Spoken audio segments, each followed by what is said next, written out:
Na nkombo ya tata ya mwana pe tata Molimo Santu. Tokomi na ngonga ya kobanda programme.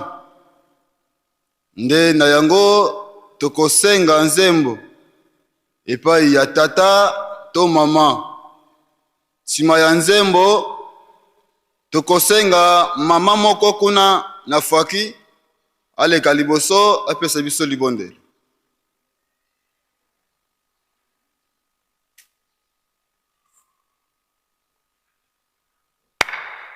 Silwa nzambi ukansila muki mwana kyame silwa nzambi 3 silwa nzambi ukansila muki mwana kyame pela mese salu kyangunza nzambi silwa nzambi ukansila muki mwana kyame ela mese salu kyangunza nzambi tusadila salu kya nzambi mukeleka mukeleka mukeleka tusadila salu kya nzambi mukeleka enza ya mvimba mbangi twavuluka tusadila salu kya nzambi mukeleka mukeleka mukeleka tusadila salu kya nzambi mukeleka enza ya mvimba mbangi twavuluka. Tusamba.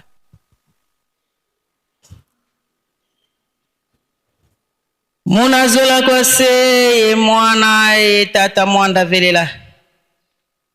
Tufuka mene munavutula funda re matondo kwange tata nzambi mfumuto Yesu Kristo yenge mpeve ya longo. Tukele bonso mafua munantande mezi mfulu ka umoshiko zebingi kukatudi dintuvo malo. Tuzaudi nswalu tuizidi mongo wako wanlongo yetu kotele munzo wako ya nlongo muna walongi dikala yeto nkuta elumbukia mvimba idi au tata mwanda velela beto tubankwa masumu tutambulili mbizeto vanantadisi yako vo beto tubankwa masumu kibeni wa ukinavo enge kuwanga sambu ya bankwa masumu ko idi au tufuka mene tumeni yini kabizizi beto muna ntoto muna songavo tulombele endoloki vanantandwa ndoloki utuyambude lambizeto utangilani ntawa sumuko kansu tutangila ntalu ya nlemvo tata tela mene kuna ntwala muna kutudikila mulumbweki bika mfinda yo kazolele kota ina inene beni matuka kwa beno menda kwa yani miza kwa beto mpazivo muna lumbukia nsuka twatambula luvuluzulwa miela mieto nsatu zetu zenavo twavuka twakota muna nkembo unange wakubika mobeto idiawu bonso nkunga tuyimbilangavo esalukia mpamba kakienako muna mvuluzika mwena mfuiluko idiawu twakivana mvimba vana moko meno edi tulombele vimpi kikesa kibakala mpazivo twasale salukieno muna luvuvamo lumbu kyake kya mvimba tuvenike vana moko meno munazola kwa se ye mwana ye mwanda velela. Amen.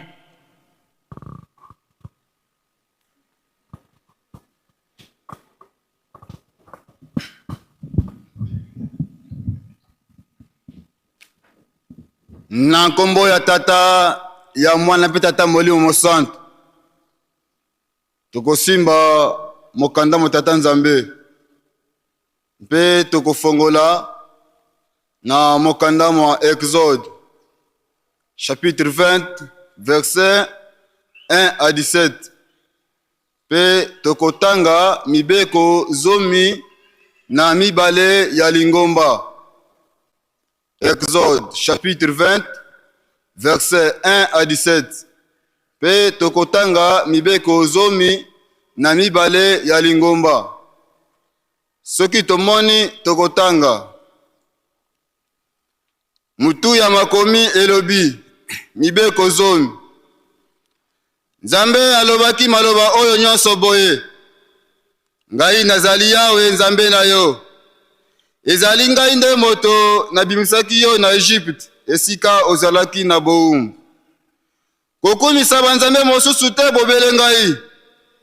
Kosala ekeko moko te pona kokumisa yango. Ezala ata eloko nini oyo ekokani na bikelamo oyo ezali na likolo to awa na se na mai oyo ezali na se ya mabele. Kofukamela banzambe ya ndenge wana te mpe kokumisa yango te, mpamba te ngai Yawe Nzambe na yo nazali Nzambe moko ya zuwa. Bato oyo bayinaka ngai napesaka bango etumbu na bana na bango, bakoko na bango. Kasi bato oyo balingaka ngai pe batosaka mibeko na ngai, nasalaka bango bolamu na bana na bango nyonso oyo bayaka sima. Kotanga nkombo na ngai Yawe Nzambe na yo na makambo ya pamba te, po ngai Yawe napesaka etumbu na moto nyonso oyo azali kotanga nkombo na ngai na makambo ya pamba. Kanisa ngai na mokolo ya kopema, komisa yango mokolo ya bosantu. Sala misala na yo nyonso na kati ya mikolo motoba. Kasi mokolo ya sambo ezali mokolo ya kopema ya ngai Yawe Nzambe na yo. Mokolo yango okosala mosala moko te, ezala yo moko, ezala bana na yo ya mibali to ya basi, ezala baumbu na yo, ezala banyama na yo, ezala bapaya oyo bayei kofanda epai na yo. Pamba te na kati ya mikolo motoba nasalaki likolo na se, ebale mpe biloko nyonso oyo ezali na kati. Bongo na mokolo ya sambo napemaki. Yango wana ngai Yawe nabenisa mokolo ya kopema pe nakomisa yango mokolo ya bosantu. Tosa tata na mama na yo po ozala na bomoi molai na mboka oyo ngai Yawe Nzambe na yo napesi yo. Koboma moto te, kosala ekobo te, koyiba te, kokosela moninga makambo te, kolula eloko ya moninga te, ezala ndaku na ye, mwasi na ye, mosali na ye ya mobali to ya mwasi, ezala ngombe to mpunda na ye, ezala ata nini. Na nkombo tata mwana pe tata Molimo Mosantu. Tokotanga mibeko zomi na mibale ya lingomba. Tosaleta pamba te bokonzi nyonso eutaka na tata Nzambe. Linga bato banso ata kutu bayini na yo, esengeli olinga bango kaka. Komela likaya te, komela bangi to diamba te, komela masanga ya milangwa te, kobina te, kotala pe mabina te, kosokola bolumbu te, kolala mpe bolumbu te, koswana te, kobunda te, kosala kisi te mpe kokende epai ya nganga kisi te, futa mpaku ya leta, kokanga nkanda te mpe kobombela moninga na yo kanda te, ndima mabe na yo liboso ya baninga, kolia ngulu te, ezala ngulu ya mboka, ngulu ya zamba to ngulu ya mai, kolia yango te. Bamakaku nyonso kolia te, kolia nyoka te. Na nkombo ya tata na tata Molimo Mosantu, amen. Tokomi na turi ya banzembo.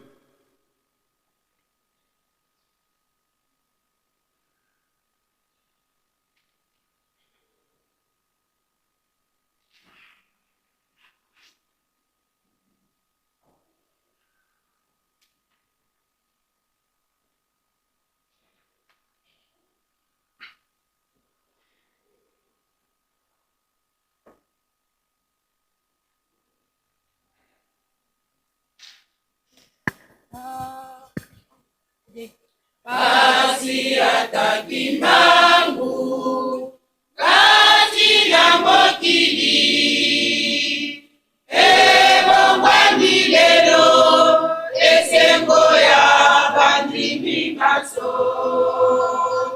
ikabotosi lelo bingi maso solite bandimi tango nini boko sosola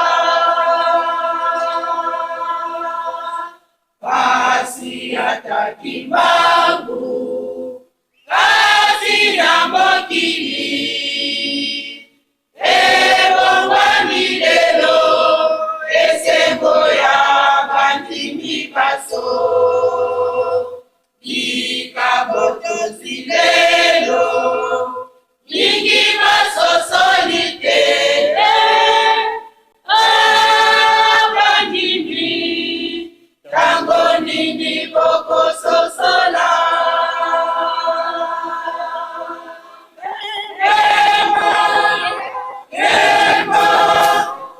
emo likolo kinyana se kimya kimya kimya ingela omokili kembo kembo kembo likolo kinyana se kimya kimya kimya ingela omokili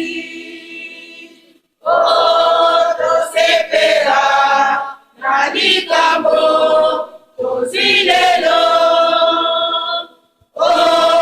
tosepela sepela tosepela tosepela na likambo tozilelo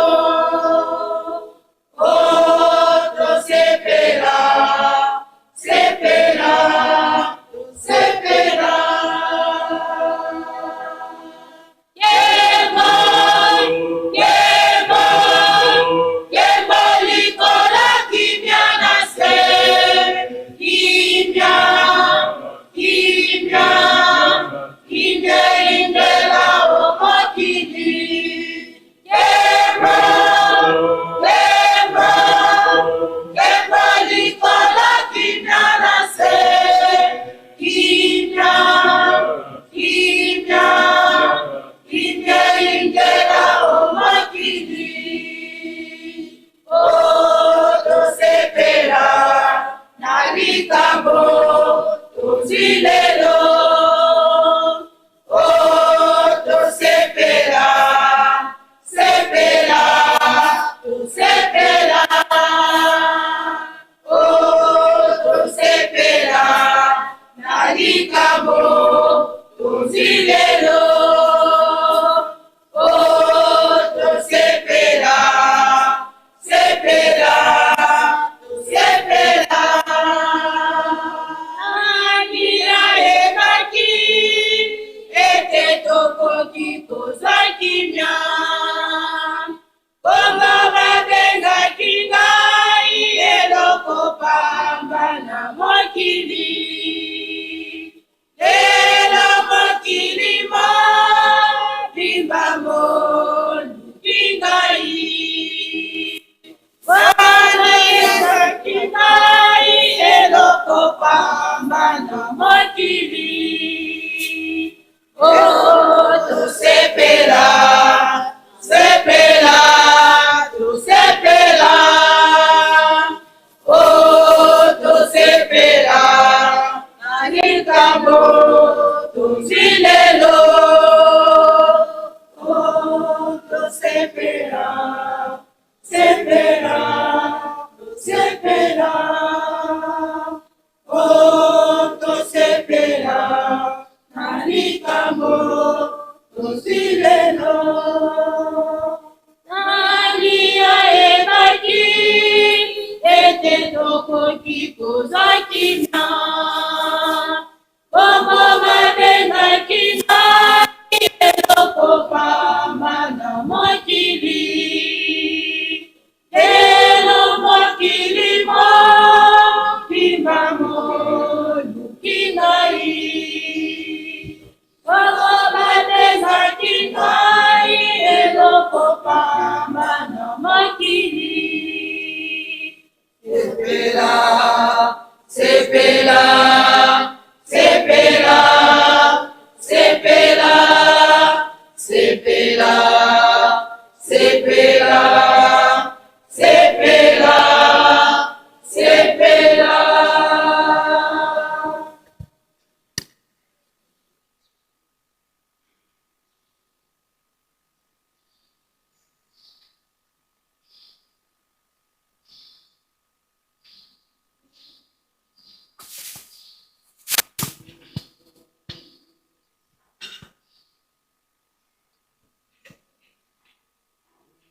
tokomoyembela.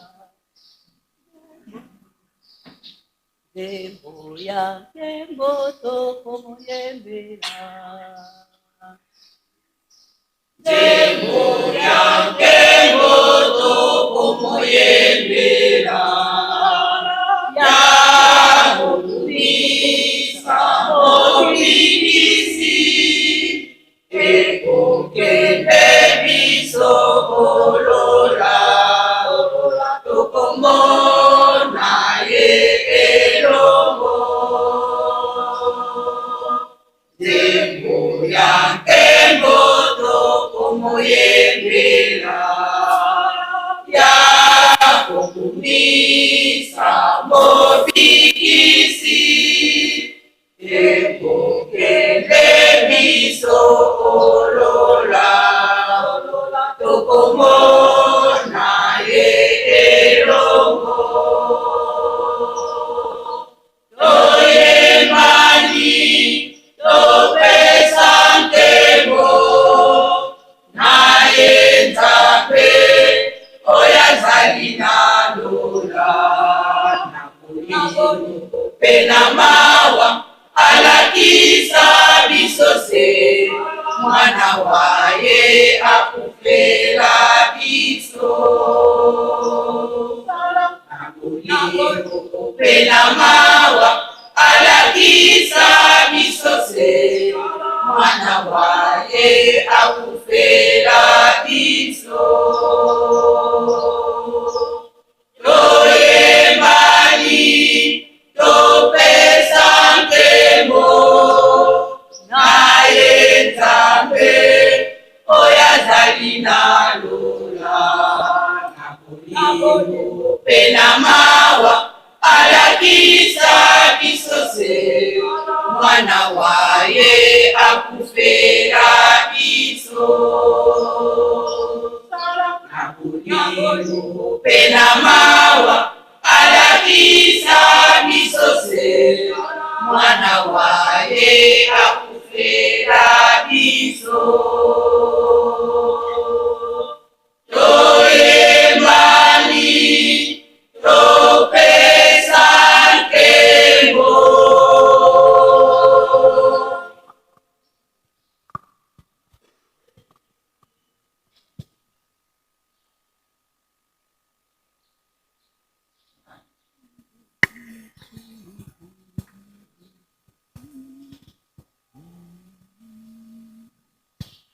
Yesu yinkundi tombanga, kunti ya Yesu nkwena, onga vansinga rwakako, unalisa mwene vundu, kunti ya Yesu kwena, amakesa senunciandama, kunti ya Yesu kwenda, amakesa senunciandama, atantu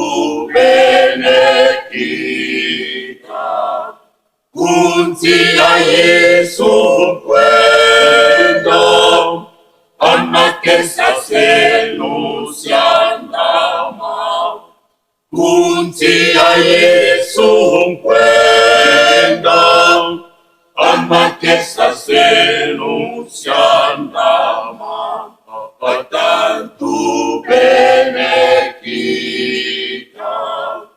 kunti ya Yesu nkwenda, amakesa senunciandama, kunti ya Yesu nkwenda, amakesa senunciandama, atantu benekita.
Tata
Masopana kila lukulu. Kalapasi nayo. Masopati makila mayo. Makila mayo. Masopana kila lukulu. Kalapasi nayo. Masopati makila mayo. Walongo bibisa. Masumbu mafiso. Walongo bibisa. Masumbu mafiso. Walongo bibisa. Masumbu mafiso. Kibongo tena nyako bibisa biso. Kakanyamena swalo kumu. Oligokoyo oleki. Monene.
Nasilu besi amor a Dios.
Na nkombo ya tata ya mwana mpe tata molimo mosantu tokomi na ntango tolelaka epai ya tata na ntina ya pasi mpe minyoko oyo ezingi biso. Nde na yango tokosenga epai ya papa Litoto Michel aleka liboso asengala biso epai ya tata.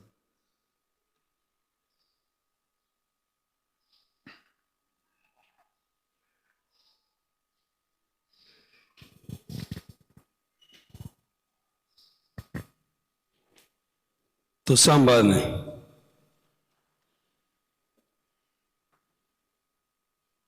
Na kombo Nzambe tata mwana na tata molimo mosantu. Papa babewe baingaka nyafongo nyamulu wa matoa mambulu we bolobo.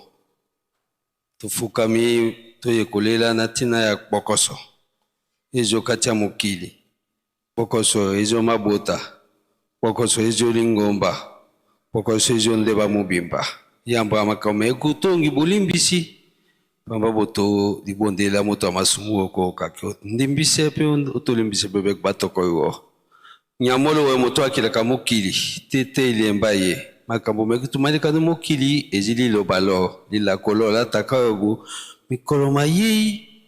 Mukili mwatoko na mubulu. Iki yanyolo mukili. Kasi to yeko bomela lo makolo mo. To lele bolimbisi. To fai kimia. Kimia fai mukili. Eze o maboko mo papa simoki mbangu kiangani. To ye to leli. Papa keka lo. Lileka no mabota. Biyo foto tongi Yerusaleme. Lo lilekani. Oto limbise. Le hotele lo. Kono ikende bohange to tongi Yerusaleme. Nyamolo katia mabota. Bokoso. Bubola munyoli. Tatongi Yerusaleme ndenge. Wekonza motuzi na likonza. Ujuwe kuje peyo kansebana baina kwa ubinye maboko. Ubanye boju totongi Yerusaleme. Ukatia lingomba. Iki ikezi. Pamba boto mabota mazima bale. Ujubuka boli mabota mabale majo homo ya lingomba boto. Tukike no nyamolo.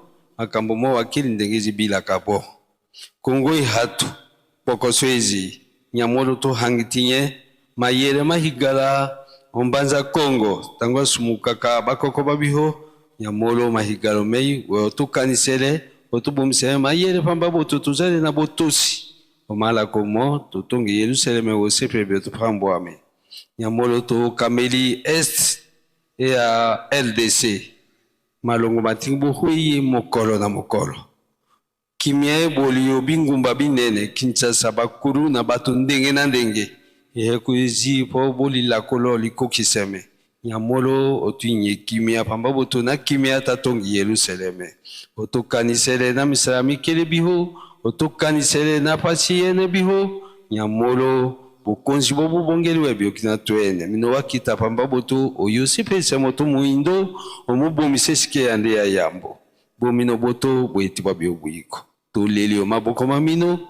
Mino bo ibe hekutuile kanondeba. Otuinye kimia, tozale na kimia okatia maboto ka homo ya lingomba totongi Yerusaleme, ya kameno boto kilili otokokisele po moto muindo asepele, tohungi bomene, okombo Nzambe tata, mwana, na tata molimo mosantu. Amen.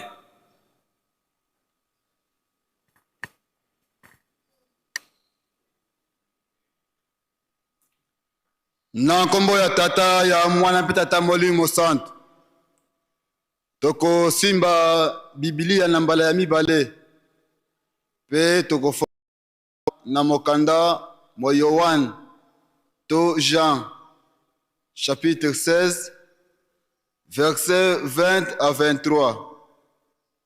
Jean chapitre 16 verset 20 à 23.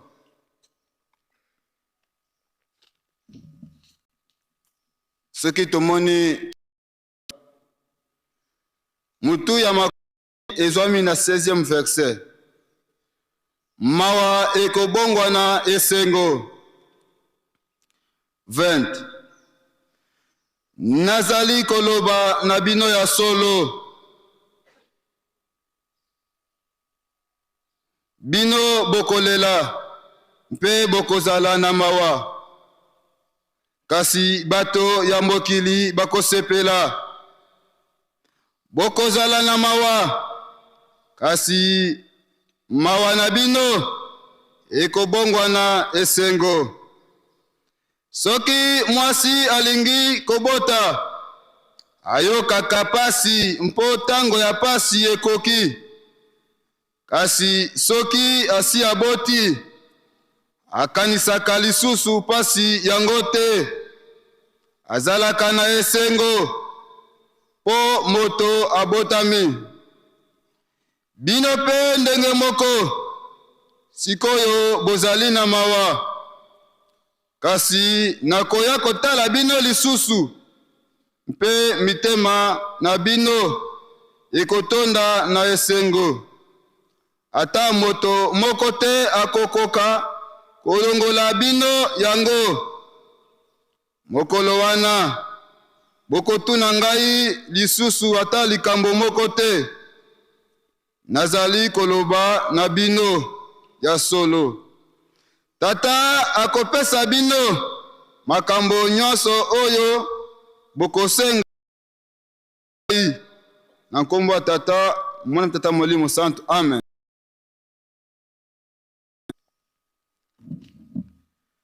Chono mkuru kumbra Tata, Romano Ropunga Njambe, Ngorma wanga Njamjoba Njambe, Mwanga Shina, Mwanga Riku Mwanga Bitibatu. Tata arinki mantana kumu mikora nyeta bushuba panga beni bao kumu shatoki yamne dina mikinjaba na kutundi tumpomsi ni shakum. Tomaga mbe Njambe undei upek bwanya upek pibwa ipora kwa solom. Nema marmi kumu kama bari mini mitene beni bao kumu tatuma ponga Njambe. Amen. Na nkombo ya Tata ya Mwana pe Tata Molimo Santo. Totanga ki mikanda mibale. Totanga ki liboso mokanda mwa Exode chapitre 20 verset 1 à 17. Toye kotanga mibeko na mibale ya lingomba. Pe toye kosukisa na mokanda mwa Yohan to Jean chapitre 16 verset 20 à 23.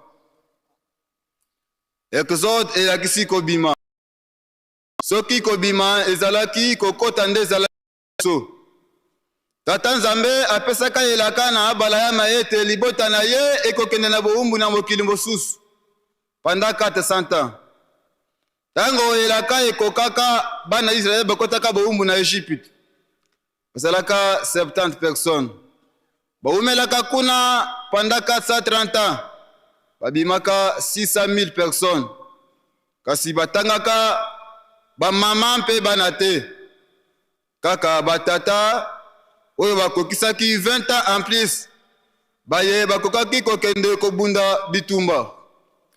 Moïse nde abimisaki bana Israel na Egypte. Tango bakomaki na ngoma ya Sinai. Tata Nzambe apesaka bango mibeko zobi mpo ete batambola na yango. Pamba te Yawe azali bule esengeli bango pe bazala bule. Tango bakomaka pene na mokili mwa elaka. Tata Nzambe alobaka na Moïse ete apona banongi zomi na mibale mpo ete bakende kotala mokili. Batalaki mokili. Kokende pe kozonga basalaki 40 jours. Tango bazongaka kopesa sango epai ya Moïse. Alo na mpeli ngomba mobimba ete mokili touti ezali kitoko. Oyo tokuti kuna bazali minene milai pe kokate kobunda bitumba na bango. Likamba na yango Tata Nzambe asilikaki.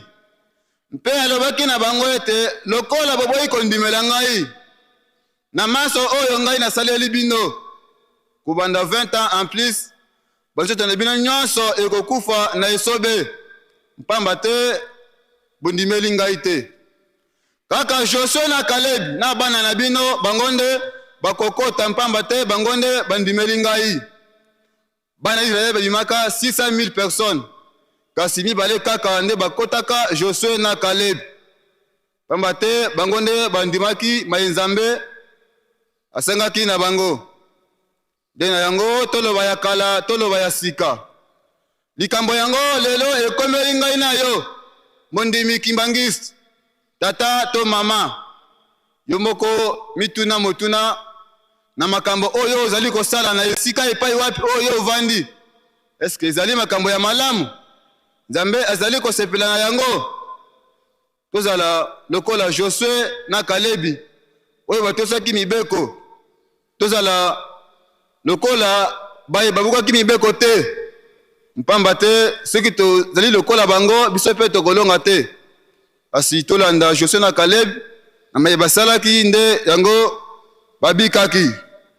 Nde na yango tokobeta sete na nde tokobeta sete na 12e commandement oyo elobi ete tosa tata na mama na yo mpo ete osala na bomoi molai. Batata pe ba mama totosa baboti na biso mpamba te bango nde baboti biso. Mpe totosa Nzambe na biso na maye oyo azali kosenga na biso mpo ete mokolo masuka na yo na ngai tokende kobika. Toleki totangaki mibeko 12 ya lingomba. Wana ezali bokoko oyo Nzambe apesi biso mpo ete totosa maye oyo ye apekisi biso ete tosala te biso pe totika. Maye oyo ye atindi biso ete tosala yango nde tokosala mpo ete mokolo masuka na yo na ngai tokende kobika. Nde na yango kuna tobeti sete na 8e commandement oyo elobi ete kosala kisi te mpe kokende epai ya nganga kisi te. Pamba te wana ezali banzambe mosusu. Biloko wana ezali mabe, ezali malamu te, nde yango Nzambe apekisi biso.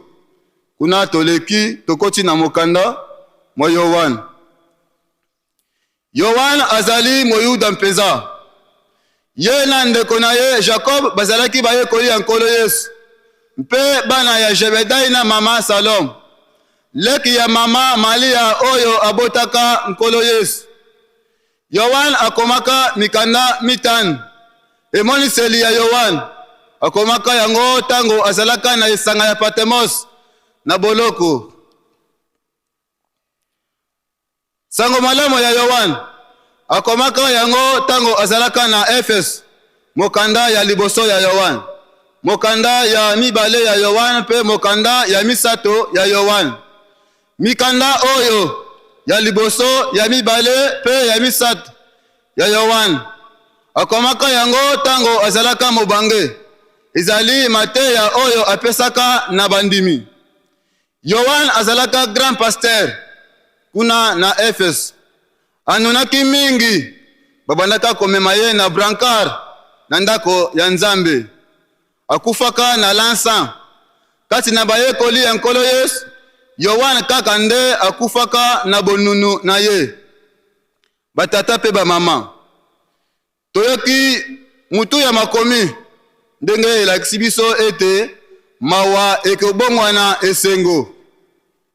Nkolo Yesu tango akomaki penepene ya kozonga epai ya tata na ye, nde na yango ayebisaki bayekoli na ye ete ngai nakomi penepene mpo na kozonga epai ya tata, kasi nakoya kotala bino lisusu.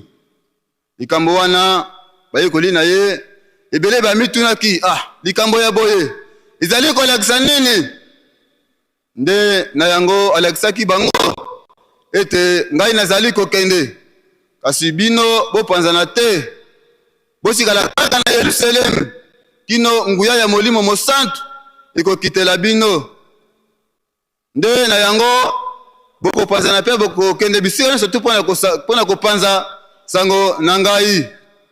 Ntango nguya ya Molimo Mosantu ekitelaki bango, nde na yango wana bamonaki ete maye nkolo Yesu alakaki na bango ekokisami. Basalaki maye balingaki kosala mpona lotomo ya nkolo Yesu wana ezalaki na ntango ya kala. Lelo ezali na ntango na biso kokende ya bapapa bango nyonso misato epesaka biso mawa mpe pasi na kati ya mitema, pamba te elika na biso ezalaki nde epai na bango ete bango nde bakosalela biso maso oyo ezali kasi na biso. Eloko wana ebele bapasolaki ba uniforme, bato se mokili ba mosusu basepelaki bamelaki ndenge balingaki mpo ete baseka biso ete likambo na biso ekwei na mai. Nzoka nde avant kokende ya bapapa deja si balaka na bambuta ete tata akozonga, mokolo tata akozonga yende akokokisa makambo nyonso tu maye oyo matikali pe yende akosepelisa bino na maye nyonso tu bozala nango posa. Tata si azongaka oyo tobengi lelo na nkombo ya Papa Simon Kimbangu Kiangani, yende nzambe mokokisi ya bilaka, yende nzambe oyo azali kobatela biso lelo ngai na yo. Kasi mabe na biso bandimi ya Tata Simon Kimbangu kino lelo ebele nanu toyebi te likambo nini etindi ngai na yo nte to ndimela Tata Simon Kimbangu. Likambo nini oyo etindi ngai na yo ete totika bandako na biso, totika bafamile na biso mpo ete toya awa na nkamba. Likambo wana tina lelo ebele nanu toyebi yango te. Tomituna tozala na conscience na nzambe na biso, pamba te soki totosi nzambe na biso na mayeso tozali kosenga kati na biso nde na yango nzambe akokokisela biso bilaka. Mwana ya mayele ayokaka makambo oyo tata na ye azali kolakisa ye. Tata na biso ezali Papa Simon Kimbangu Kiangani Molimo Mosantu. Bilaka oyo bamvola balobaki lelo tomoni niveau oyo nkamba ekomi. Na ntango ya kala nkamba ezalaka boye te. Bilaka yango nzambe azali kokokisa yango ndambu. Tomipesa na misala mpo na botongi nkamba, tomipesa na mabondeli, tomipesa na makambo mosusu oyo nzambe azali kosenga kati na biso mpe tozala na botosi ya nzambe na biso lokola ngai na yo tondimeli ye. Nde na yango mama na likambo oyo tokende nango mokolo mwa lelo ezali ete tozala na kondima liboso ya nzambe na biso Papa Simon Kimbangu mpe totosa maye oyo ye azali kosenga kati na biso, mpamba te yende azali mokokisi ya bilaka na kasi ya makambo minene misato oyo batata batikela biso, mibeko, bolingo pe misala na nkombo ya Tata Mwana Tata Molimo Mosantu. Amen. Totelemi tusamu mukumbwa se ye mwande Tata Mwanda velela tate to jena mu mazulu bika kumbwaku yazi tuswa bika kifumu kya kukiza bika luzolo lwaku lwavanga mavantoto pe bonso mu mazulu jakweto kwa lumbu kalumbu utuvana elumbweki utuyamudila mfuka zeto bonso betu peto yamudili batuvidi mfuka kututwalani mpukumunu ko kasi ututane na mukwambi kadikia kukifumu yengolo yenkembo biamvu yamvu mukumbwa se ye mwana Tata Mwanda velela. Amen. Tolombele nkungu.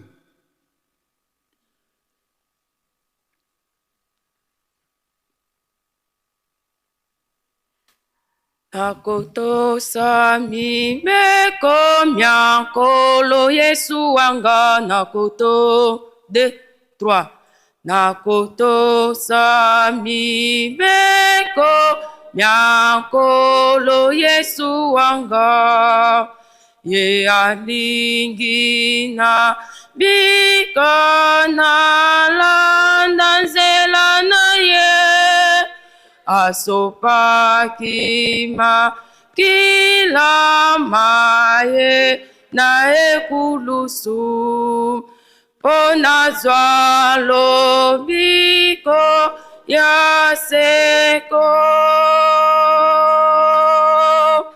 nakotosa mibeko myakolo Yesu wanga ye alingina bikanala danzela na ye asopakima kila maye na ekulusu pona zwalo biko ya seko kolo Yesu omikisanga na kombila kombonaye biso limbisanga ima mema somo bikisi wanga pona zwalo biko ya seko limbisanga ima mema somo bikisi wanga pona zwalo biko ya seko kolo Yesu ombikisanga na kombila kombonaye biso limbisanga ima mema somo bikisi wanga pona zwalo biko ya seko limbisanga ima mema somo bikisi wanga pona zwalo biko ya seko.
Na kombo ya tata mwana pe tata molimo santo lelo mokolo ya mitano mokolo ya tukumi bale na motoba pona sanza oyo ya juin sanza ya motoba mobumu ankotomi bale na tukumi bale na motoba vendredi le 26 juin 2026 tolandi matei mapesameli biso na papa Nganjambe Njwara Gaspard et azali mondimi pe musicien ya Faki kuna na territoire ya Ilebo na Kasai Chikapa matei ya bongseli biso na mikanda mibale atangeli biso mokanda mibale ya Moïse mokapo ya tukumi bale nzela ya mokino zomi na sambo atangeli biso mibeko zomi na mibale ya lingomba na biso pe ya sukisi na mokanda ya Yohan mokapo ya zomi na motoba nzela ya tukumi bale kino tukumi bale na misato.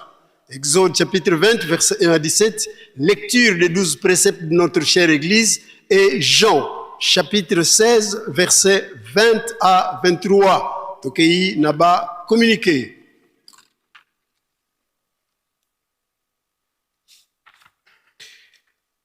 Communiqué kinzungidila ke Yerusalemi landi la zitu kitwavewa kwa nzambi yeto tata simuniki mbaonkangani tata mwanda velantino mintinu zitu ketambulanga nzenza zanizi kubizanga ku Yerusalemi munkinzi mya minene Direction générale ya kinzungilila kia Yerusalemi sikidisi nkangu wa kinzungilila mata 18 vo restaurant ya zumbu dia kelasi ya kala ya zibuka mubilumbu bitatu biankinzi wa le 8 juillet 2026 mudedio rata munarata stotombola bima ebi mfundi mafuta nsaki bikwanga madioko nguba yebya onsono bidiukanga nkunimpe katuvila kanani ko ye mbongo bonso bunabuza zengolwa muminkanda milwa tambula bima bya onsono sibya yantika yonzama kuna cave ya Ajax tuka le 5 na le 8 juillet 2026 ngizulu ya mbote rendez-vous ngizulu ya mbote signé le président général révérend Mayamona Ndofunsu. Communiqué à Pakiville Sainte nantina ya bosombi bateau de pêche ya biso batata ntsinsani monene bongisami lelo mokolo mwa mitano na mokili mobimba oyo ekokutanisa biso batata na ba différentes entités biso awa ezali bongo apaki Kinshasa Nkamba Congo Central pe Mbanza Ngungu pe bokutani lelo vendredi na 14h kuna na Mbanza Ngungu batata président ya les 4 camps pe ba section na biso nyonso mokote azanga bobongisa bimbelekela ya malamu mokote akwesa bendele ya Nkamba tata Molimo Santu alinko amona bato na biso ya biso batata na mobu moye mwa 2026 tosala manso po tosepelisa nzambe na biso ye apambola biso signé Mavinga Vangu esengami na ba maman nyonso ya nation Nkamba 4 camps ba pèlerin pe ba section nyonso topesa mbongo ya sac ya ciment na valeur ya 27 000 francs congolais topesa yango na lombango pambate biso banso to landaki papa mokonzi wa bule na ndenge asalaki biso asali biso ba maman rappel na yango biso nation Nkamba tosala makasi ba maman présidente sensibilisation ezala makasi na ba campe na ba section soki omoni présidente na yote yaka na bureau ya nation Nkamba okomona mama protocole kombo na ye maman Nadej yende apesameli mokumba. Notez bien opération ezali il y a 2 semaines suka le 8 juillet 2026 tika été tatanzambe Koloïs Tata Molimo Santu bapambo la bino pour la nation pour la direction nationale signé Mamatou Banzenzo présidente nationale. Communiqué 3 secteurs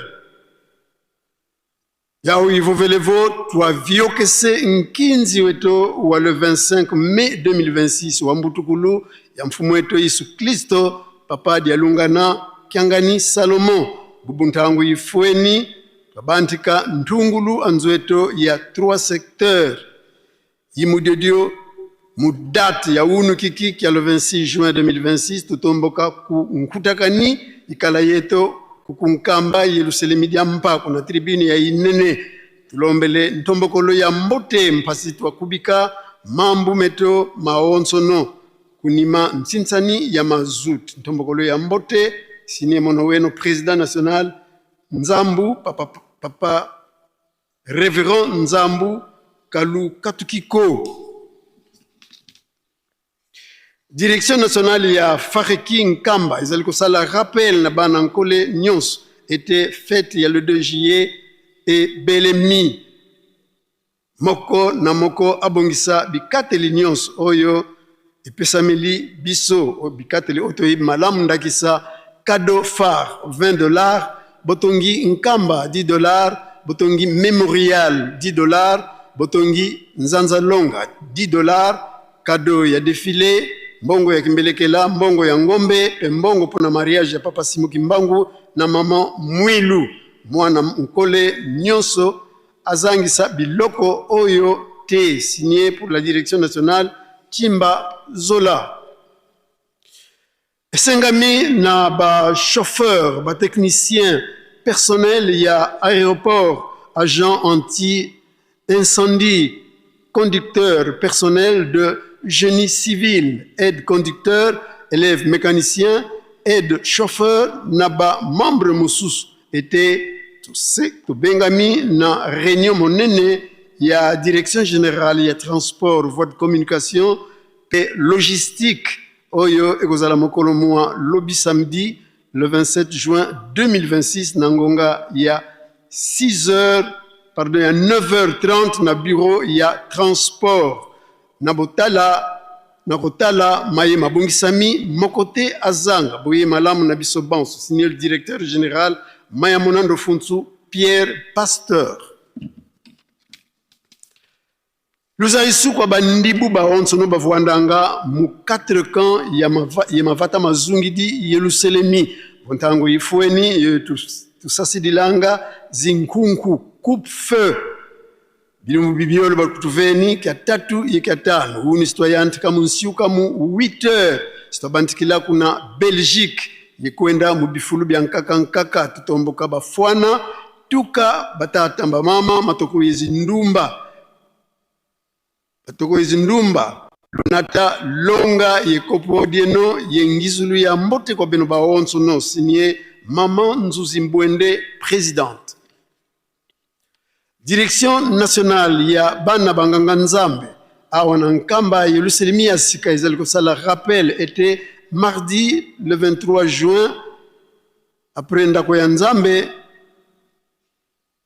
ya tongo bansu tukokutana na tribune ya moke ya preski pona réunion ya 15 minutes tukutanaki donc na mardi wana pe mokolo ya samedi tokutanaka toujours na tribune ya preski ya moke pona réunion na biso ya 15 minutes ba recouvreur banso ya les 4 camps et Yerusalemi tozanga te boye malamu na bino banso signé Jean Mulundu Bernard président ya Ville Sainte esengami na ba protocole banso ya les 4 camps ba pèlerin ba membre banso oyo ba salaka na ba restaurant baye ba salaka na ba ndako ete tokozala na liyangani monene oyo kusangisa biso banso omokolo mwa lundi le 29 juin 2026 na salle de réunion ya musée pour na opération ya achat cadeau phare mtu mokote atikala sima kotosa eleki mbeka ya kotumba signé directeur national Manzwa au compagnie Pecos. Rappel yebisi na bana misatu Lukaya Manyanga Grand Kasai Tata Molimo Mosanto asengi $10 pona kuwelela mosala ya Nseki Mbisi yo mwana misatu soki nanu opesi $10 te versement ekosalema le 1er juillet 2026 ba chef de camp bazali kotambola topesa $10 epai na bango okozwila reçu na bango molulu nyonso ya minene milulu nyonso ya minene tolambaka mpona kolesa bapaya ya Tata Molimo Mosanto na 3 jours ya fête tosengi biloko ya kolia fufu kwanga loso madesu pondu ndunda nyonso eliama ba chef de camp bikate libozwaki tolala pongite tosengi mosala malamu signé Maman Basila Malata présidente nationale na bolandi maloba ya nzambe na biso Papa Simoki Mbangu Kiangani mokonzi wa bule mokonzi ya Lingomba ete biso banso esengeli toyekola makomi ya mandombe na yango direction ya mandombe ezali kosenga na bayebasi balingi kotosa etinda ya tata mokonzi wa bule ete toyekola mandombe boya kokomisa bakombo na bino esika tokotangelaka na sima ya temple cours ekobanda lundi le 29 juin 2026 na tongo sima ya honneur ya nzambe na biso signé Luneko Sims directeur national awa na Nkamba. Nécrologie famille Nkala Aloube tutizaisa nsangu za lufua lwa mwaneto kele izinadia mpadi kisolokele Gilva kuwa dibundu bampangi kukanda dia mpalanga tadi ye mpe kwa nlaza mpanzu mafua yani wafomu wa accident kuna Kinshasa yani mwana watata défunt Pierre Kiso yani mpe wakala musicien ya Faki Nkamba ngudia mwana mama Vuvu Espérance Nitu Siavaika kia tatu le 1er juillet 2026 kuna nzo ya kiozi ya Kasangulu simaluaka kufatadia nzundu amasala ye ziama kia ya jeudi le 2 juillet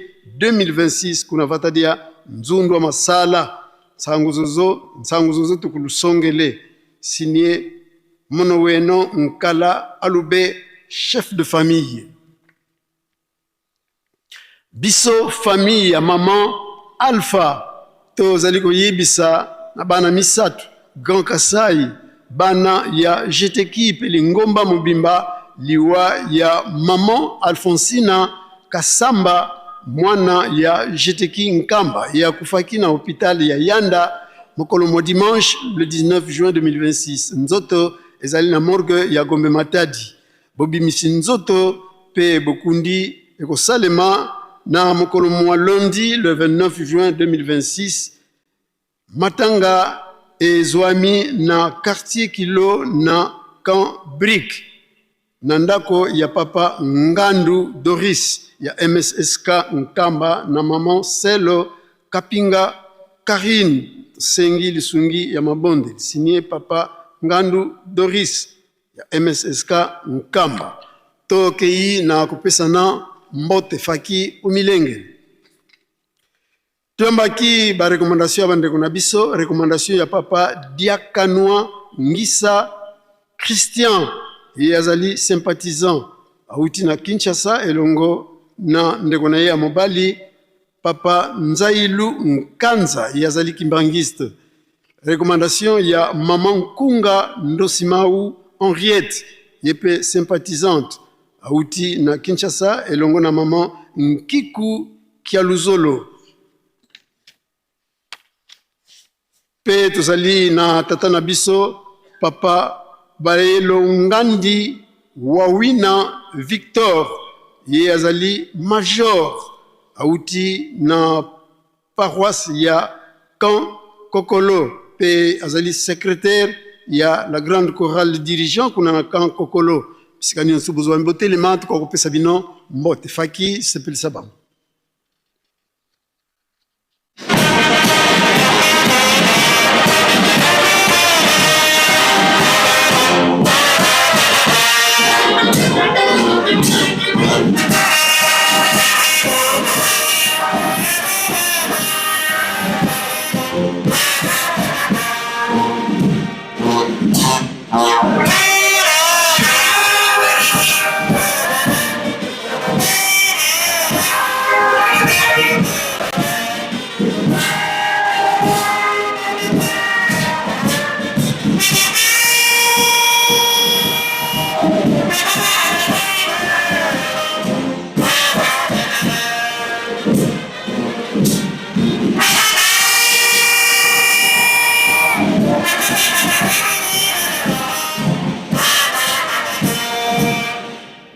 pesa bango mbote na kombo misatu ya bule na kombo ya tata ya mwana pe tata Molimo Santo.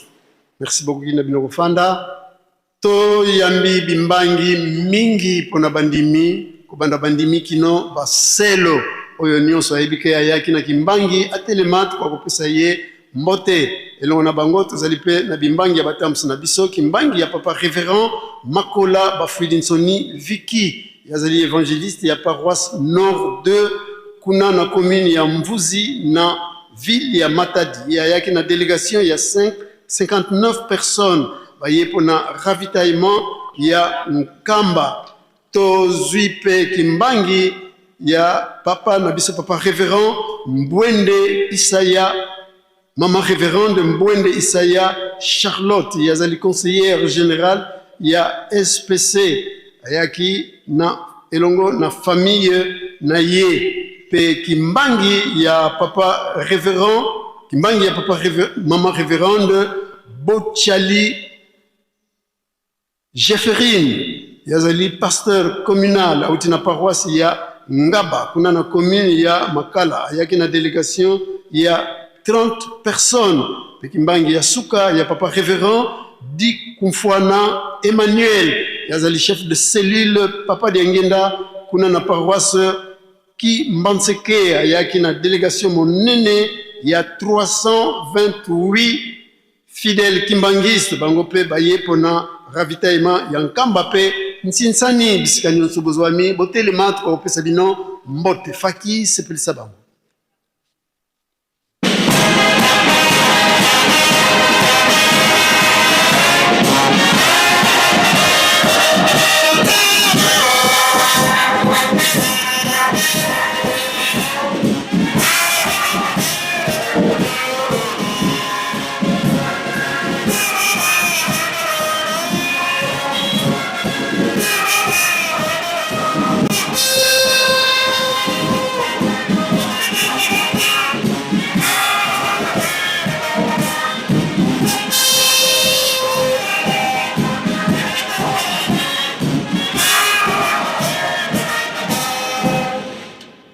Bongisa maboko topesa bango mbote ya esengo na kombo misatu ya bule, na kombo ya tata, ya mwana, pe tata Molimo Santo. Merci beaucoup kina bino kofanda to sisi bongo na kombo ya tata mwana tata Molimo Santo pe to bengi papa pasteur ya Ville Sainte pona suite ya programme. Merci.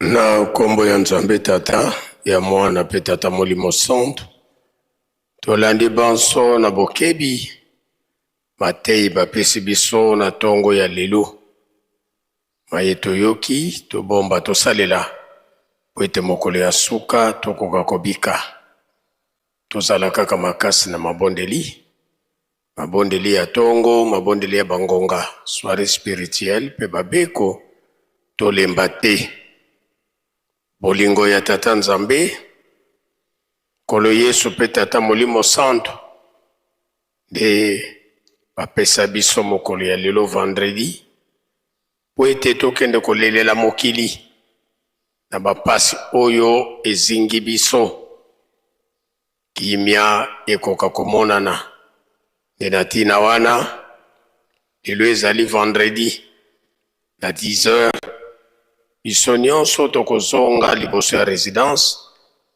po ete toya kozwa programme ya ndenge tokokota beko misala kati na Yerusalemi botongi Nkamba pe tolona tobokola tobundela misala ya badesouchement pe nzanzalonga moko abosani te programme monene oyo tozali na yango pe bikateli nyonso tozali na yango malamu totosa tokokisa po ete Nzambe na biso akoka kopambola biso fliki Nkamba lelo nde mokolo oyo boyokanaki na ntina ya kobongisa milulu ya le 17 mars 2027 sima ya beko na pokwa de fliki Nkamba nation Nkamba bokosala na ntsinsani liboso ya résidence bosana yango te vovo tosidi vo flûtistes za section soit luena deja munzila ngatuvo babingi kunkamba luzile kilanga uvingila programme yoyo pona kobundela milulu ya le 3 octobre 2026 des chorales de dirigeants Bokongondwana Nafliki le 12 juillet tangu Fliki bako compléter 3e jour na bango de bokotala na bino dirigeant pona kobongisa kimbelekela na biso ya le 3 octobre. Alors natina ya bimbelekela dirigeant bimbelekela ikozala par camp na ba pèlerin Fliki bimbelekela ekozala par partition bongo na suka tokotala entre Fliki na chorale de dirigeants kamba banani oyo bakolonga banani Fliki bobo sanate dirigeant yenga oyo eleki abetaki bandeko na biso ba pied gauche eske bino pe bokomi pesa mokolo wana nde ekoyebana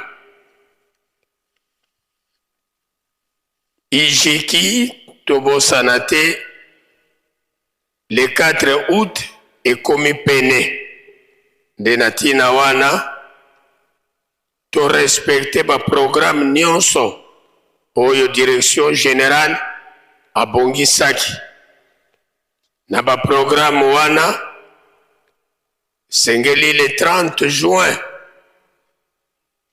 tozala na ntsinsani ya suka pona ba entité na biso mobimba tokotala soki ekozalela ndenge nini pamba te biso le 30 juin ezali journée munene yango wana soki pe na pokwa boko organize ntsinsani wana même soki rencontre ekozala te ekoyebana l'essentiel tozangisa ma programme wana te de ya mibale ba président ya ijiki bosala recouvrement ya $10 ya tonne par jeune oyo versement esengeli ezala le même jour ya le 30 juin donc biso ba jeune to bundela po ete tokweisa bendele ya Yelusalemite na banza biso nyonso tolandi na bokebi nyonso pona kosilisa tozali na communiqué ya bandeko na biso item papa de Lungana Kiangani na kombo ya tata mwana pe tata Molimo Centre. La direction de l'item papa de Lungana informe la communauté kimbangiste qu'à l'occasion de la clôture de l'année scolaire 2025-2026, nous voulons souhaiter et dire au revoir à notre papa, sa divinité, papa Simon Kimbangu Kiangani, ce vendredi 26 juin 2026 à 15h30 après Beko. Nabanza bandeko na biso ya item balingi baya kopesa au revoir pambate balingi bakende na grande vacances. Nabanza pona maeto bongisaki na mokolo molelo to silisi boye okombo ya tata mwana pe tata Molimo Centre pe tozongi na bopesani mbote faki mozola kwa se ye mwana tata mwana velela twena kintu adi ye sede to tata mfumu mbanza tata nloengisi tata nsongya nzila sinzidi dito si sulamu Yelusalemi tuka muna 1921 kasi iswa mukala nkengili a Yelusalemi ntongisi yemviengisi a Yerusalemi na telumbu kya unu tata mfuma mbanza vuendi yetu mukatu kwa Yerusalemi simili salukiane na kekete bonso buka sisulwaki yandi mpe watambula kiyekwa kya kwizisonga ngazizi kya tata mfuma longu mfuma dibundu tangu za sobuke na wabindama mukuma kya kisalu tulombele kwa sedi yetu watutela mana betu banu takuvana kya mbote fagi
bika tokubikelo moko twavana sedieto kyambote munkumbwa se ye mwana tata mwanda velela munkumbwa se ye mwana ye tata mwanda velela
simfukamene basizamene yezu undoloke mumandi mamo yemfumu yasikila munzwa kuyafilela undoloke mumandi mamo yemfumu yasikila munzwa kuyafilela inzambyame simfukamine basizame yezu undoloke mumambi mamo imfumo yasikila munzwa kuyavilela undoloke mumambi mamo imfumo yasikila munzwa kuyavilela. Tusamba munkumbo ase ye mwana ye mwanda velela lumbu kyake le 6 avril bonzo widi mukieto dilu mukunga tata nzambi mutomisa beto bantu nsatu zaku mufila potwena mwana kuchito mpasivo mala wawa na menda betila mfumu wetu Yesu Kristo ngeye puwasula furu za muntu watambutila lufalwa ntsoni ye wakoma vanantiko mosi emivi ndu mosi mubango tumakusevila kanti ngeye kuputila no moma onso mavangama zolele vutila beto bantu twakala yakuba kimosi koko kalanga kumosi ye bando mumvutuka kuzuru wasonga makala yako balongo kibako wabasonga luzolo lwako yobafila benda munza ya mvimba batikibwa pakano semi kuikizi mwanda velela swa kurumuka ye sikakala yeno kanchi kalukunza yako mpova zeno momonkanda moyo tumwinangazo mulumbu kyake ile 6 avril tata nzambi mfumu Yesu yenge tata mwanda velela tuze idio votwe na bavila vana mesomeno kadi tuvanga nga malulembulo zolanga tufuisanga bisadi byeno ntsoni yetuvwezanga malakanikina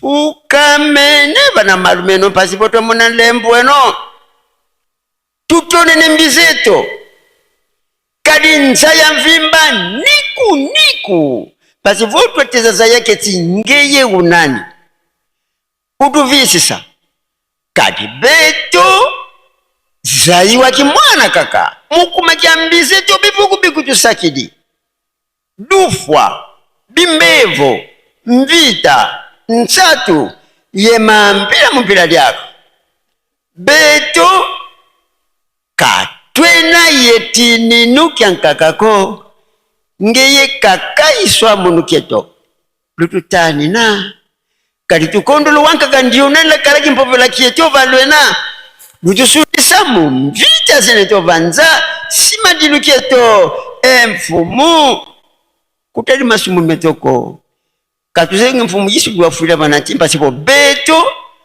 duwapikwa bana banzambi tulombele luvuwa munza ya mvimba mu Afrika Europe Amerika Asie ye Oceani ngeye buwavo vavo kavasala tati vanantandwa tati yani kodi lembwa kunkulwa kansi tumwini vondamu nankaka munza zakini kaka muwisa kya bantu bankaka munaluvuvamu yambula kubasodila kimpovela mukubadyakisa kadi tumwini vo menga mabandu mayidikidikala zinga vana meso maku mukumeka kisodila ntwadisi jududede mpasi benila kyali mpe kadi bubu tala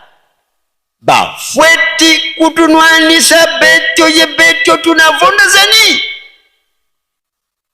mbele lwa tukatulila mu magonzo pasipo tumuva mulwiza munza ya mvimba pasipo makanda yezindinga mawizana imomo tuziyekola kwa beno banlongo munkumbwa se ye mwana avelela Nzambi zengyakanu nuna wantu wationa Dyanodilanga ikekonka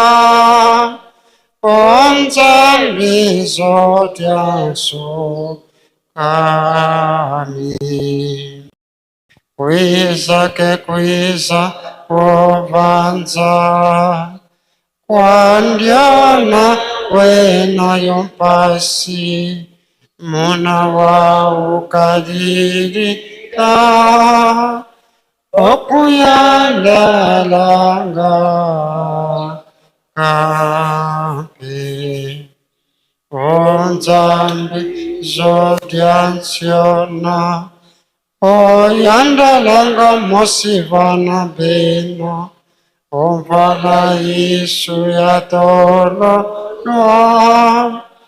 Kasi wavumbula kayo Kana voantu bekangwa Kansi Nzambi kekangwako Hadi Nzambi waseloka Kwayeto wantu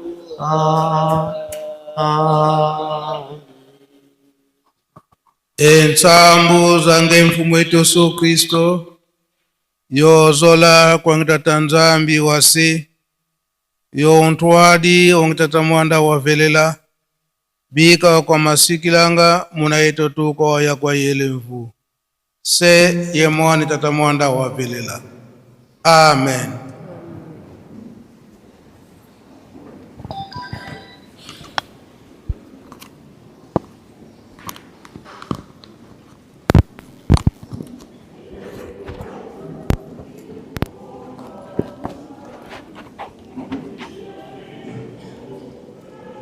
Huit heures passées de 17 minutes en Kamba, la Nouvelle Jérusalem. Merci de nous faire montre de cet appui où vous accompagnez les chefs spirituels et représentants légaux de l'Église kimbongiste dans ses activités. Nous disions que nous sommes en Kamba, Nouvelle Jérusalem, un lieu de ressourcement hautement spirituel qui vous procure à la fois la paix, la gaieté, l'inspiration. Vendredi 26 juin 2026,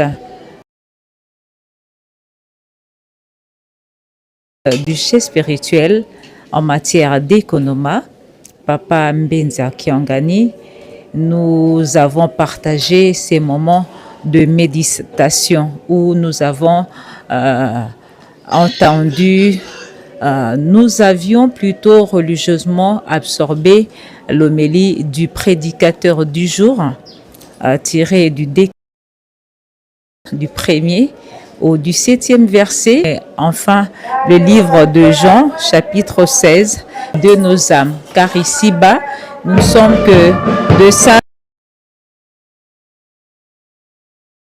de compte à rendre à la providence.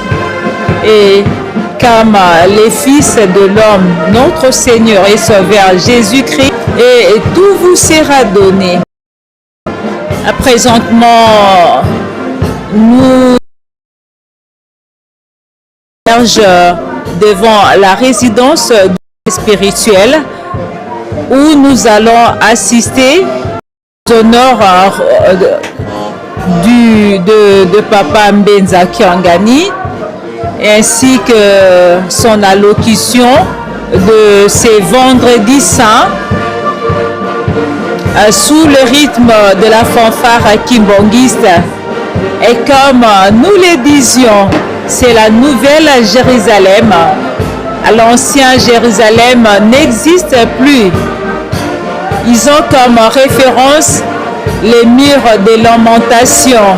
Et quelque part, comme les Saintes Écritures le déclarent, dans les régions inférieures de la terre, il est redescendu. C'est ici que l'histoire du monde se décide. C'est ici que la destinée des mondes est en train de se forger du jour au lendemain. Car l'Afrique, l'homme noir et la race mère, et ce sont des thèses qui ont été défendues, médiatisées, et il n'y a plus de débat. Tout ce que nous pouvons faire, c'est accompagner le chef spirituel à sa divinité, Papa Simo Kimbangu Kyongani. C'est sous son impulsion que le monde, l'humanité tout entière recouvrira son habit d'Adam. Et nous avons, comme vous le constatez, le surveillant, le mouvement social de la surveillance kimbangiste. Ils sont alignés conjointement avec la fanfare kimbangiste. Les honneurs matinales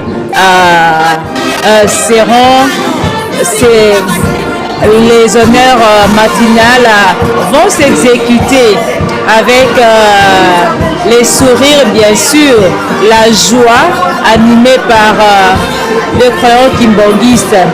Qui pouvait y croire? La race noire, 4400 ans durant, nous étions au bas de l'échelle.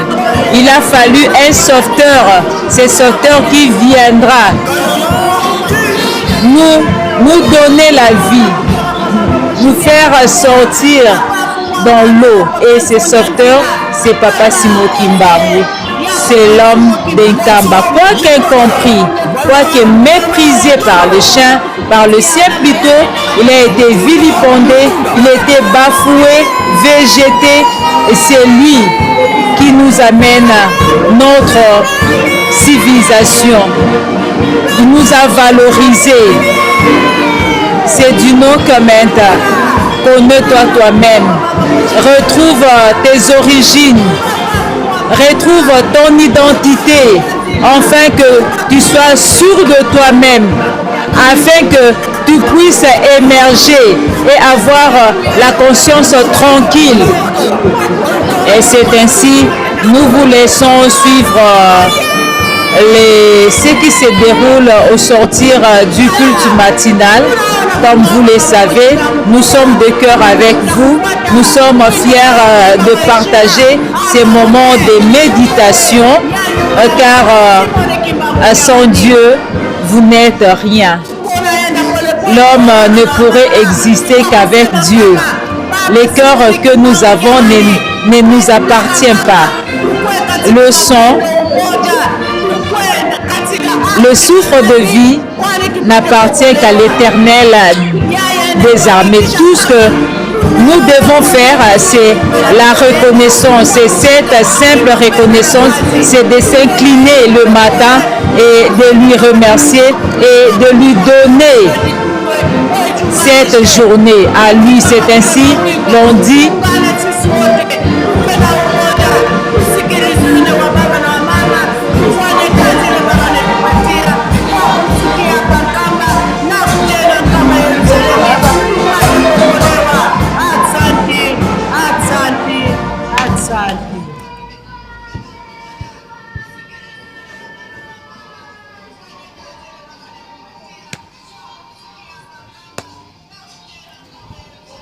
Luvula barafani kono dikuka mpingi come on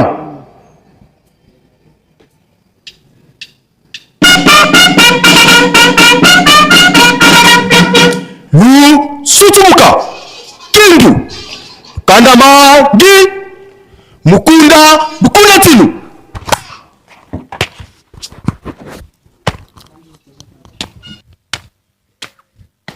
pingi ya nzitu sukwa tata wengis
ba tata iba mama kiambo teketo awe tukolele beto mpe tuletezi o nkombo ya tata ya mwana pe tata Molumo Santu tolandi matei na biso ndenge bauti kote ya biso na kati na ndako ya Nzambe bile ya bomoi bapesi biso yango nde kobatela biso moi mobimba pe baprograme nyonso Lingomba abongisi biso nyonso tolandi malamu yango nde tokolanda pe kosalela tongo nyonso tango bakoteyaka biso tokozwaka likambo oyo ekokebisaka biso kopesa biso pe makasi tata auti koteya biso mama na likambo kokanisa mpasi ya nkolo Yesu pasi ya tata Simon Kimbangu mama Mwilu bamvwala misato ete lelo oyo ekomi esengo na biso kasi na esengo bilaka nyonso batata bapesaki biso malamu tobatela koloba ete kolanda na solo ndenge batata batikaki kotikela biso na kati na bolingo mibeko pe misala likambo oyo tozwili na mpasi likambo oyo ozwili na mpasi esengeli kobatela yango soki tobateli yango te mpasi yango oyo esika wana papa Mfuma Ndongo papa Liangenda kotima alobaki ete tozali kokende te bango nyonso misato papa Kisolokele papa de Alunga na pe papa Liangenda kotima bazali kotika biso mpona nini kokende kowelela oyo deuxième colonisation oyo baza kobongisa mpona moto mwindu bango kobake kobunda etumba wana biso bato baza kobondela biso malamu tozala bana ya botosi na makambo batikili biso bolingo mibeko pe misala yango lelo oyo papa Simon Kimbangu kianga eza koteya biso te tozala bana botosi tozala makasi na mabondeli pamba te moyini oyo aza pene na biso bametode nyonso aza koutilize po ete akweyisa biso biso mpe soki tokosami tozongi lisusu na mpasi yango aza kotinda biso tozala makasi na mabondeli tozala bana ya botosi tomipesa mingi na misala surtout botongi Yelusalemi oyo papa de Alunga nalobaki ete soki botongi Yelusalemi te mpasi na bino ekosila te tomipesa pe na kolonga pe kobokola soki totosi na makambo nyonso wana mpasi na biso ekosila elakisi ete tokozonga lisusu na bowumbu te tozala bana botosi tongo nyonso tokozalaka na ntintani batata na bamama mpona bosombi mazuta tokozwaka 15,000 po ete tokɔta na misala oyo esengeli tozali nde kolanda misala oyo toza na yango koloba ete bafete banda le 1er juillet ti le 8 juillet bapaya babandisila kokɔta yango mingi tokɔta na bopwetu ya mboka oyo tobongami mpona beko na 10h tozongi awa biso bateknicien tokɔta na bopwetu ya mboka pe lobi ezali samedi programme oyo ekozalaka mpona kosokola temple tokɔti mingi lokola bandeko na biso ya Kimbanzeke selile ya papa Liangenda tokozonga lendi lobi bopesa biso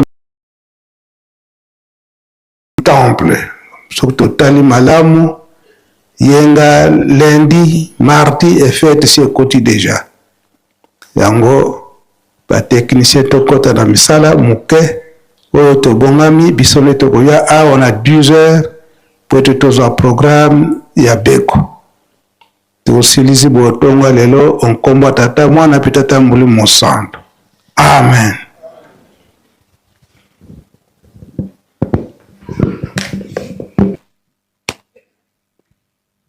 Mukunda tinu.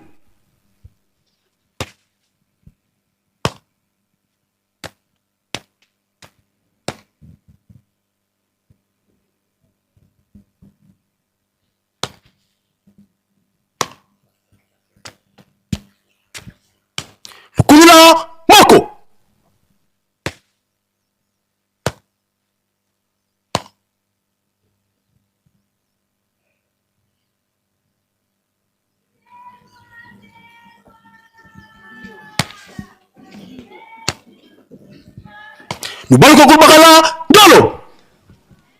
Voilà, business to landi programme pas ya papa conseiller direct ya sa divinité papa Simon Kemba Nkangani na mokolo malelo ya vendredi mokolo tokanisaka pasi ya kolo Yesu Kristu na ya papa Simon Kimba biso baye tokozonga mpona kozwa programme ya beko tozongi biso batechnicien tokoti na misala biso bana ya Kafuma programme ya kobeta babrike eza mpe lelo vendredi oyo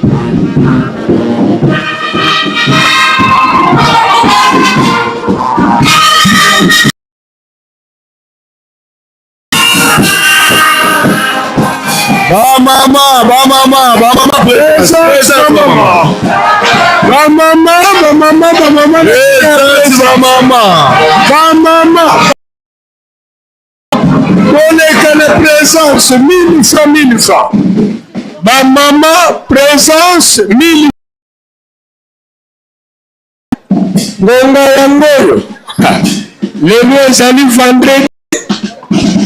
Toyebi te eske bamama bakotia to bakobotola kasi respect ya baconsigne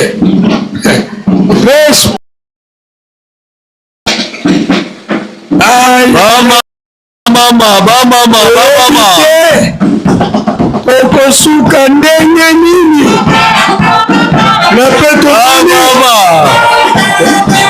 mutamabele fumwa ntoto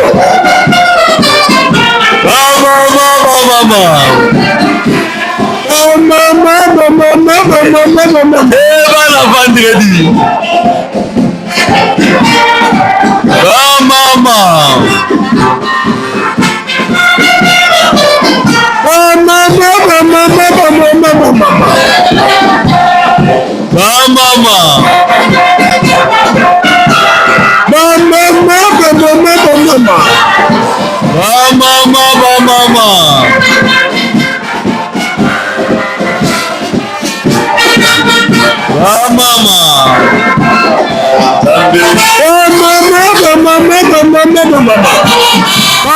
totambusa makolo totambusa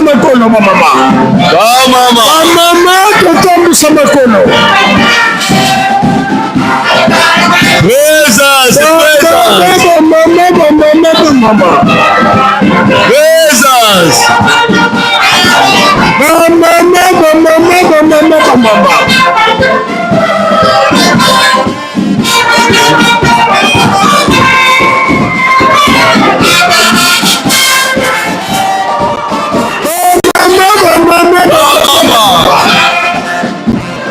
Tambe akoko ya kati yeba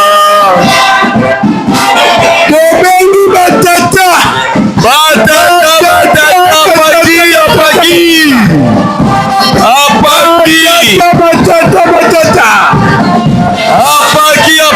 apaki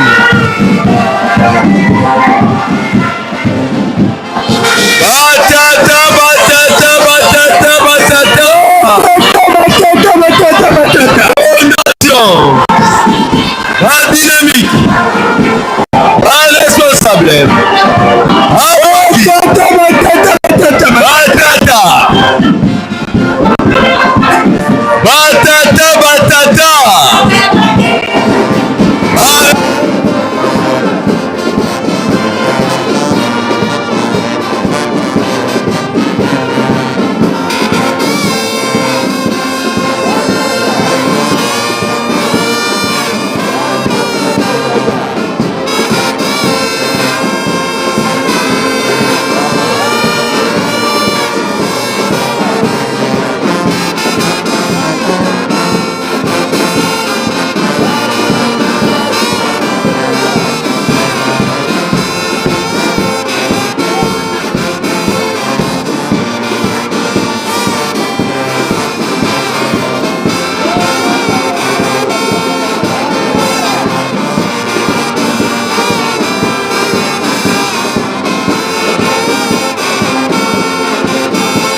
Retardateur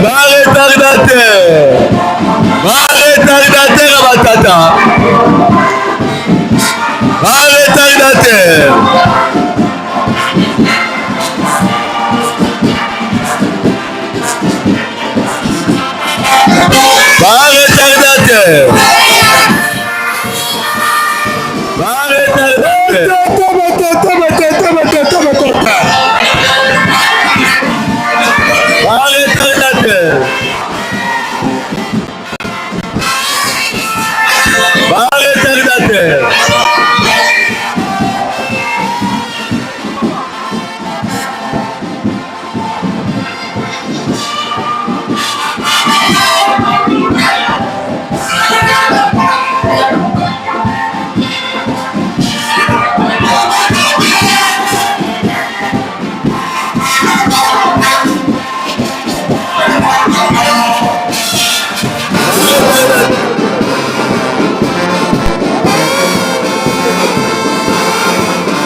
Merci Faki. Yerusalemu Diampa Dikundanga Tata Nzambi Fumu Yisu Yetata Mwanda Velela Pena Yetovava Katulendi Sayo Yako Kukutwena Na Kekete Na Dede Mama oye. Tozali. Batata oye.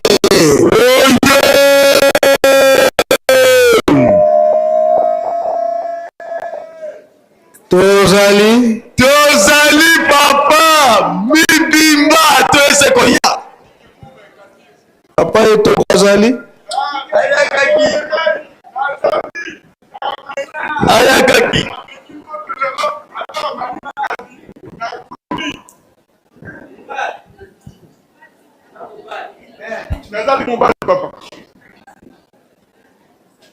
Ozali mobali. Leo mkoloni. Vendredi ya banani. Ya batata. Baba oye. Vendredi ya batata tokosala nini? Batata oye. Oh makambo ezali awa na tongo oyo. Bino batata bolakisake boza ba responsable. Bo soki bokolonga na grandeur na bino. Mais soki kaka la quantité ba mama ndenge baza boye. Ata soki bakena 5 aïe. Oh tata de la ville yebe aibike kimbanse kaya na chaku siko ndalo ya la 5 continue alors biso tokipaka ebele boyete papa na nguya na bino en tout cas tozomona bango de loko batondisi ata batondisi sani wana mitano biso mobali moko kotondisa sani moko toganye bango papa ozali na raison sanza yango ezali sanza ya envahissement. Envahissement ezalaki le 6 juin. Mais ekamusinga ndenge nini ba mama faut pas envahir biso le 26 juin. Ah papa kobanga te pardon. Envahissement ezalaki le 6 juin ya mbula oyo ekomi le 26 juin. Papa kobangisa biso te. Kasi tozali na bobangi te kri kazali. Papa etoko nkolo na ngai papa Ubatanga mukikongo nwana ye bantu bole batatu kandi katambiko. Kadiambuko tata mosi kaka. Bakala di mosi kaka. Si ton nunga papa. Yosadi yo moko. To banga kabus bango ebele bote. Telema. Yaka mobali wapi? Mobali ba attaque maseke ba yake ebele bote. Tata moko amaki kamyo wanaza. Papa ema azali moko kaka. Mobali moko akosove biso. Dira moko mona dikam. Bon, tokota la terekas. Soki makamoni ne tokomona awa. Tokozo va la beko la 10 heures, papa de la ville, vous la 15 minutes. Confia au kiri. Batata ye. Ba mama ye. Sando.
Yaka mama. Mama masenge ni awanane. Bomoni, bopesiye, bopesiye découragement, bopesiye trois courama. Masenge nia. Sikoyo, yemoko abangi. Yakande. Mama Nise. Mama Nise vanda. Mama Nise vanda. Mama Nise vanda nde. Tika mama na biso baseka zo milita na mayele mi ba moka bini. Mama Nise okomi sous protocole. Les frontières seront redéfinies par l'occupant, ce qui le peuple contraint de communauté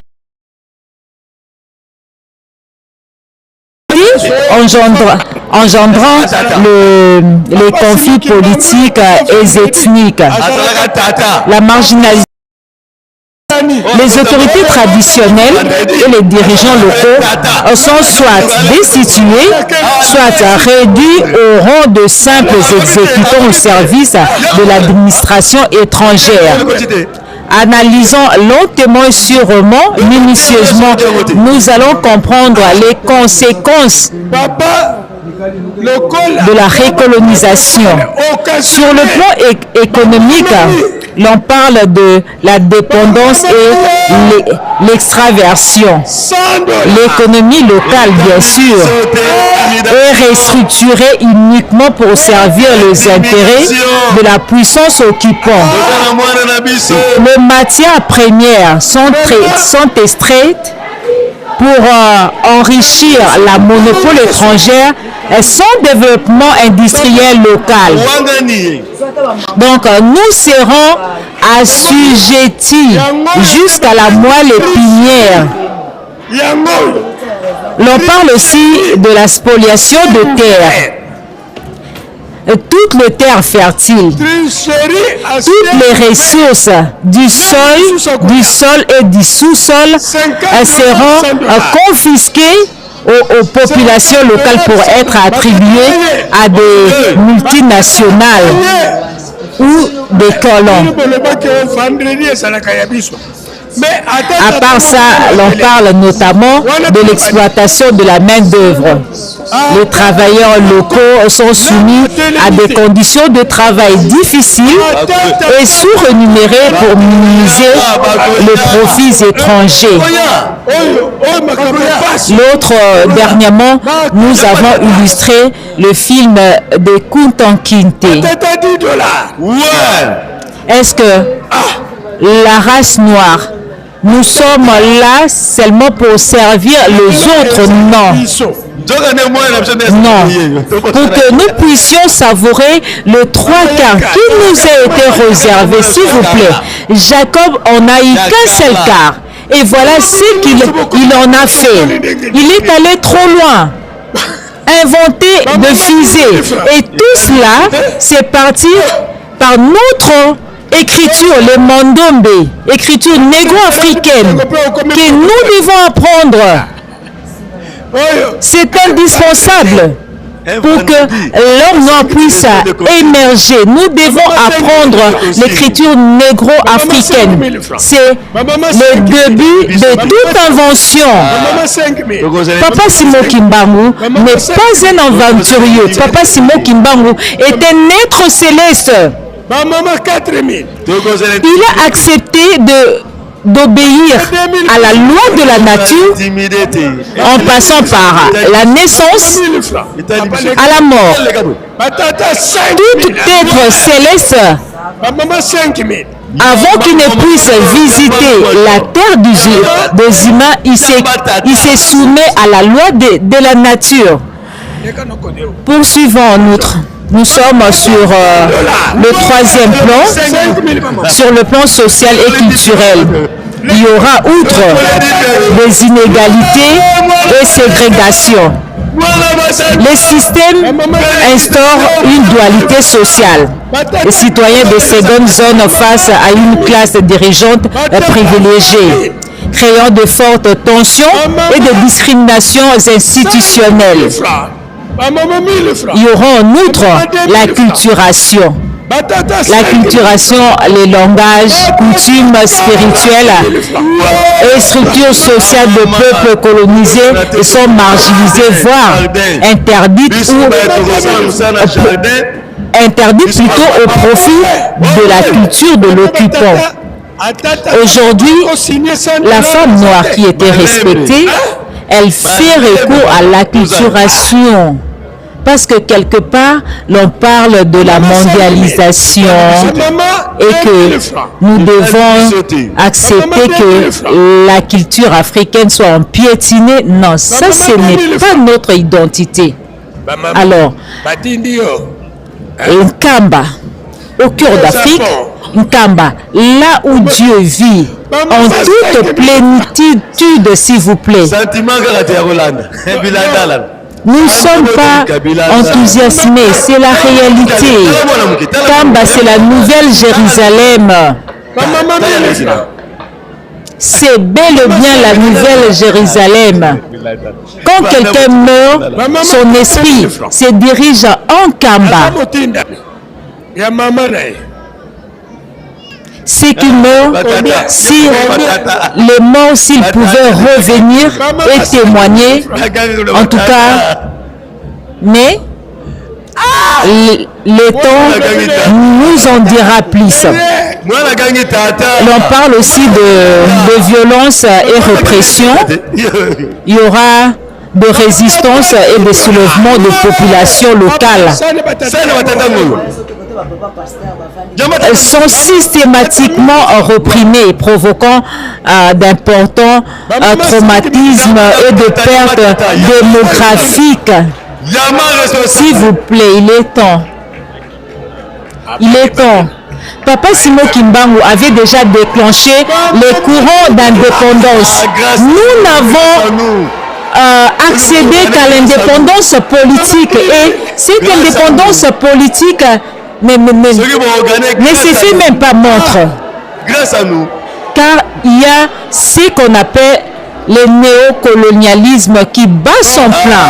Or, nous avons besoin de l'indépendance totale. Cette indépendance nous permettra que nous soyons autonomes dans tout le plan, dans tous les domaines de la vie. Et suivant notre patriarche, nous avons l'unique patriarche. Le kimbongisme, c'est rationnel aux Africains. Merci, papa. Nous portons les sons de Papa Simo Kimbangu. C'est l'unique personne qui s'est fait vilipender pour l'Afrique. Qu'on le veuille ou pas, tout Africain porte les sons de Papa Simo Kimbangu. Alors nous avons le devoir de construire un Kamba. C'est notre patrimoine matériel. C'est notre patrimoine matériel. Donc, c'est dans ces perspectives de Tolona Petoboka Kola, de Titsan, des collectes de fonds, en construisant un Kamba, que l'Afrique sera libre. L'Afrique sera libre. Nous deviendrons libres et nous allons récupérer notre première place comme Jacob avait dit à Ésaü, et l'Afrique représente Ésaü. Cette bénédiction était réservée à nous. Vu que nous avons transgressé dès le départ avec nos aïeux, Adam et Ève, Dieu s'est irrité. Au-delà, il y a eu Caïn qui avait versé le bain de son petit frère Abel. Et puis lui encore, on a parlé de Nimrod, qu'on appelle Nimi Alondi, le roi du Nord. Il voulait défier Dieu avec sa sorcellerie performée. Non, Africain, là où tu te trouves, ton cœur, tes yeux, ton âme capent en Kamba, la Nouvelle-Jérusalem. Et nous avons beau parler, nous remontons le micro au pasteur de la vie sainte. Avec vous, nous formons une même famille, même morale, même logique pour les saluts de nos âmes. Kamba vous aime, Kamba vous porte à cœur. Bapamboli yango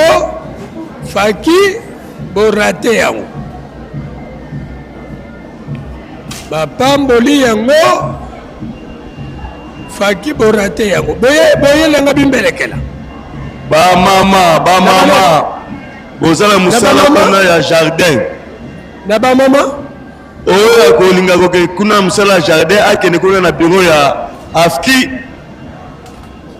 kuna ne sika la bimbelekela boko me mama. En attendant que nous puissions remettre le micro, hier, vous avez suivi la délégation de la commune de Kimbanteke pour ravitailler la vie sainte de Kamba. Nous construisons un Kamba dans l'autoprise en charge. Nous ne voulons pas que le don nous parvienne au-delà de nos capacités, car la main qui donne, c'est celui qui a le monopole. Il vous diminue jusqu'à la moelle épinière. Donc, c'est ainsi le bâtisseur de l'église Kimbongis, son éminence Joseph Diengenda Kuntima, nous a appris que l'homme noir doit se prendre en charge. Et il y a eu des leaders, les leaders de pays africains, qui ont milité avec la même logique, le courant. Nous le disions tantôt, Papa Simo Kimbangu avait déclenché les courants d'indépendance et ayant le son patriotique, hein, du patriotisme, savoir protéger, préserver ses origines, ses mœurs et surtout son identité. Merci. Nous remettons le micro au pasteur de la vie sainte pour la suite du programme. Batata 50 000 francs tout court. Ba maman 52 000 na 200. Nebele boy. Ah. Nebele boy Matimba. Matimba. 50 000 à 52 000. Mais c'est la même chose. C'est la même chose. Ba mama oye. Ba tata oye. Oye. Biso ba mama. Natango alibala. Nani mutale amelaka masanga ya mwana? Nani? Tata. Mama. Batudi ba mama. Nani amelaka masanga ya mwana? Tata. Mwana leo bandeki kuwelela kasi siko aya kopesa masanga ya tata. Ya tata. Papa, valeur ya masanga ya batata eza na $150.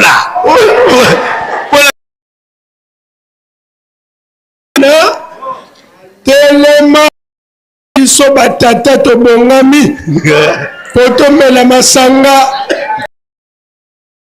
Yaka mama yaka. Yaka utete yaka mama. Welela mapamboli na yo epai ya tata. Mwana bandeki kuwelela yango kasi. Me mwana ngo abungi.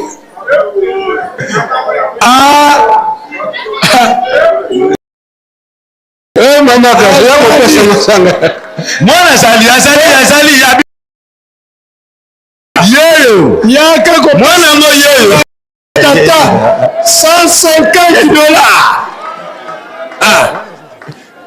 $50, hein? Et pas ya tata. Merci. $50. Ouais! 50 000 francs. Chef de famille.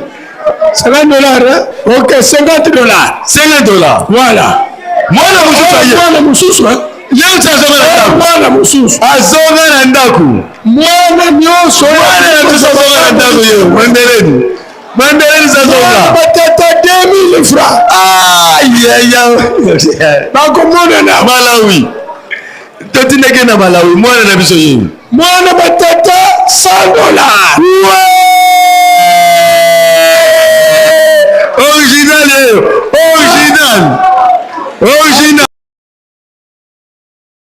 Mwana batata original. Mwana batata $30. Mwana batata. Oya omela masanga. Masanga batata. Yaka mwana batata.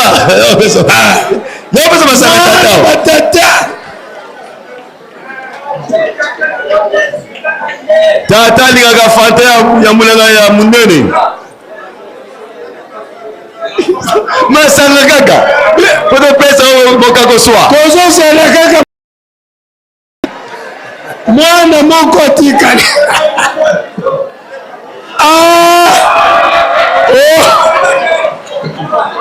Mama kene mwana nakoka. Akele pa batata.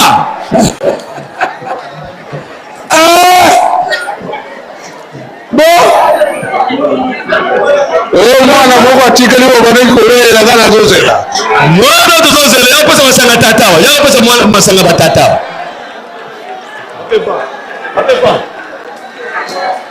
Yako pesa masanga batata. Nebisaka yo. Nebisaka yo. Masanga tata. Oyena masanga tata. Okay. Bon. Aye kopesa masanga ya tata. Donc bino moko boyebi bien bapesaki ye enveloppe. Alors enveloppe wana po ete baya kosenga ye na maboko ya ngai tata $100. enveloppe ngai mpe na libere motema ya kofongwama na libere.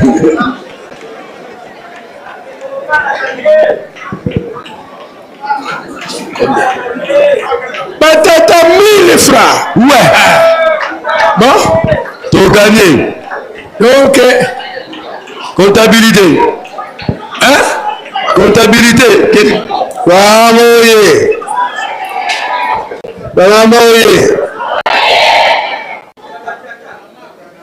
Bana batata oye.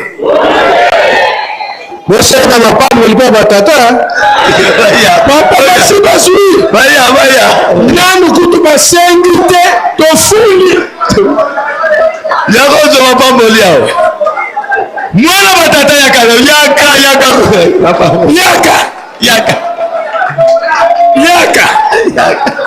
Oh, emote nini? Papa, baye pa tata ya batata. Ah. Mama, kolo mapamboli ye. Kolo mapamboli ye yo. Mwana mbusu sabagi sana. Tekolo. Voilà. Tekolo keni. Batata 500 francs. Tekolo. Bana zongi na place na. Yo zongi na place. Bana zongi na place na. Ah, omoni bana na biso. Bana na yo bango wana. Lisa tukali. Mama, botelema comme ça pousse na place. Tata. Donc, bana batata otaka misatu. Fumweto ye wana. Opambole. Omoni kende.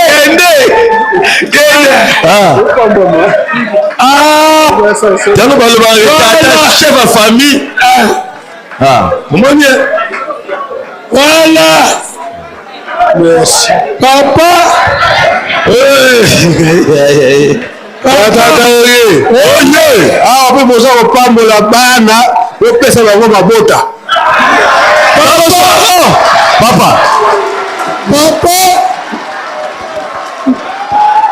Mama. Bota, opesa bango mabana, opesa bango mbongo.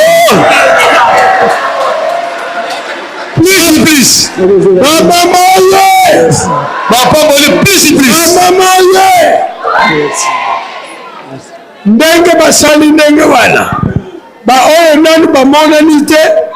Basi bamoni bango.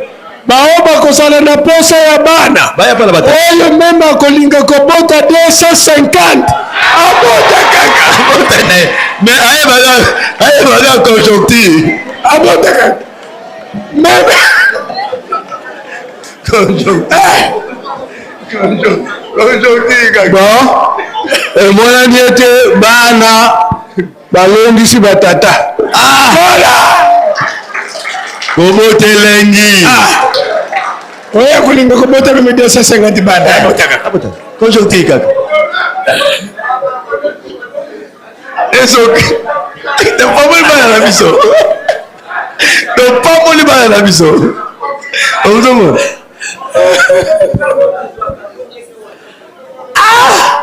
Bongo bana ngo balanga banoko. Wanoko bazali. Wanoko babimana Lucas.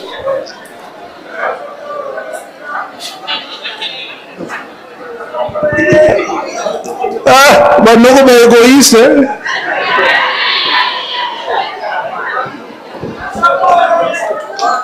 Ale bandoko bazali.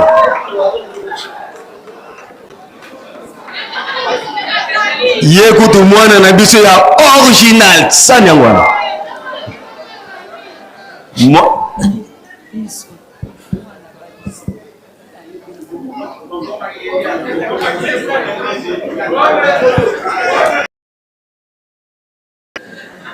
Omoni bayebisaki yo sani ya batata ezali wana. Ote.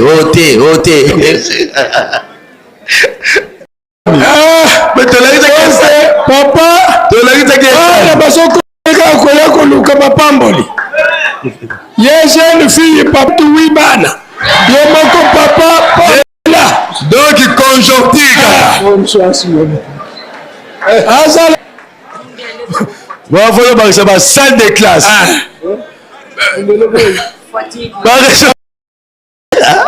Donc, na ye moko kaka bana na ye, c'est déjà une...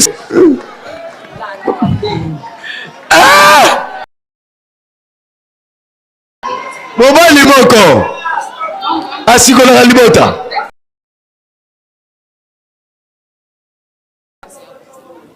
Bon, tu vas fournicher. Papa, merci. Oh, Noko. Biso ba etozela ba héritage pour maman, tokozwa te. Zo héritage pour tata. $10.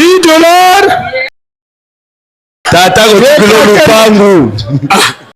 Yeboye. La maman 5 000. Luka. Papa lipozo auto fiancé. Yogene.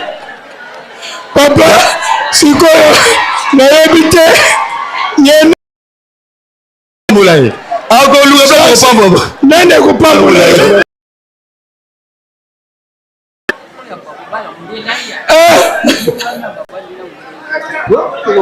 Lelo yo ezali journée ya mapamboli ya bana na biso. Bana na vendredi. Bana na biso nde bazopambwama. Voilà. Banoko baye na talo boni. $10 papa. Oh banoko ya boye. Noko.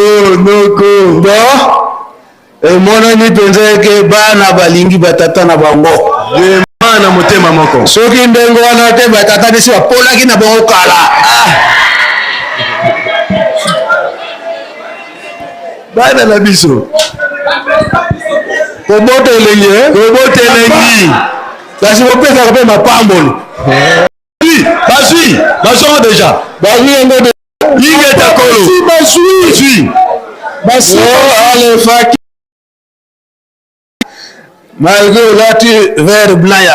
Allez, yo poza mama. Masanga la opesa ki pa ya nani? Yaga na masanga. Surtout yo. En tout cas, maman.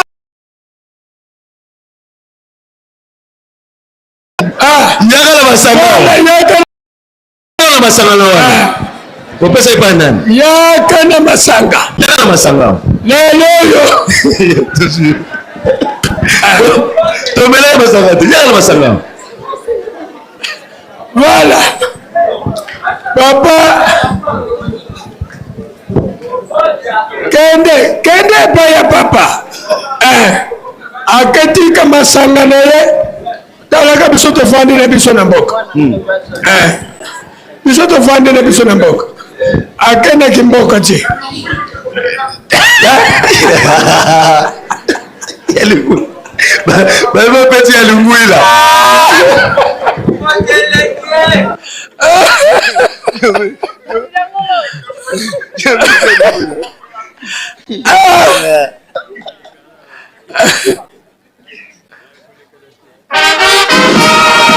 Voilà, allez maman.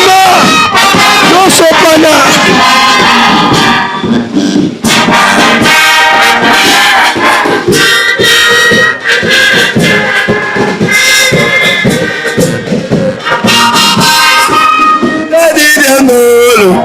Tadi Dangolo, oh Tadi.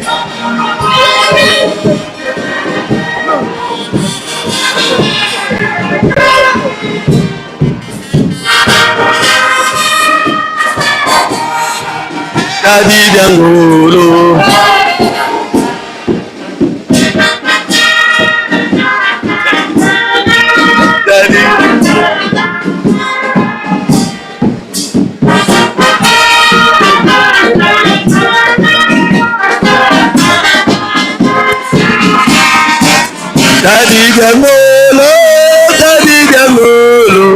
Tadi Dangolo, oh Tadi. Tadi Diangolo, oh Tadi.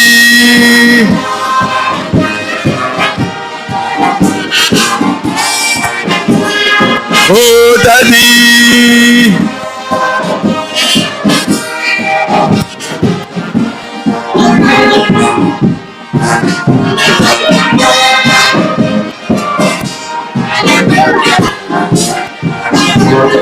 Oh Tadi.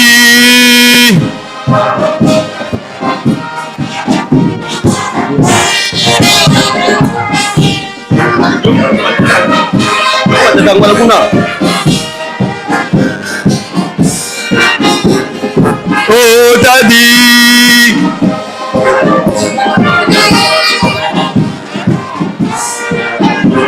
Botala Tadi.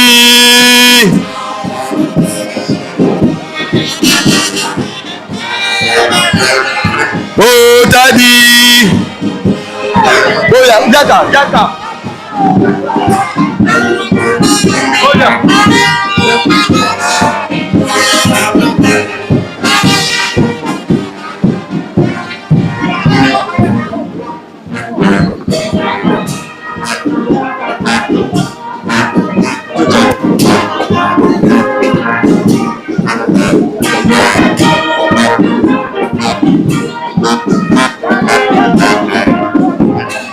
Oh Tadi. Tadi Diangolo, Tadi Diangolo, Botala Tadi. Tadi Diangolo, oh Tadi.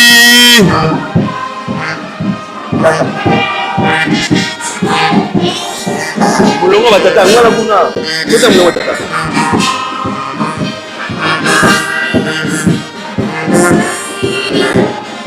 Oh Tadi.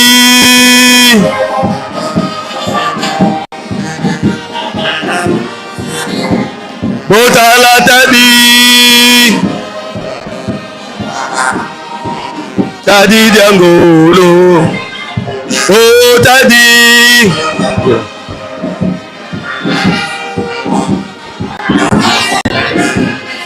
Oh Tadi.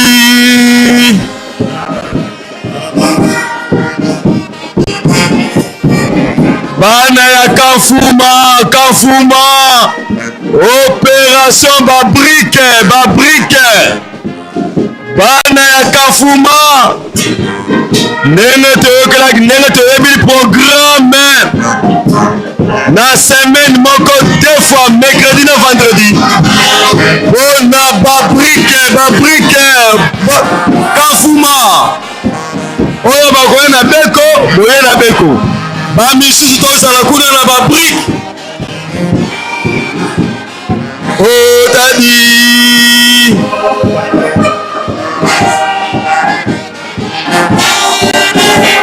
Botala Tadi.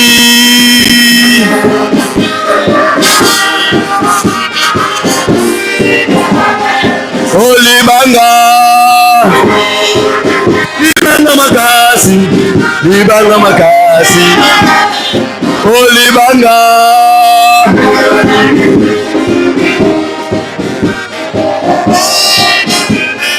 Oh Tadi.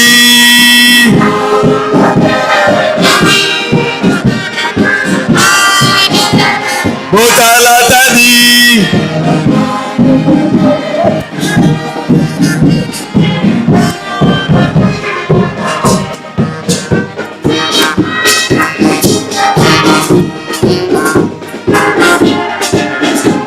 Botala Tadi.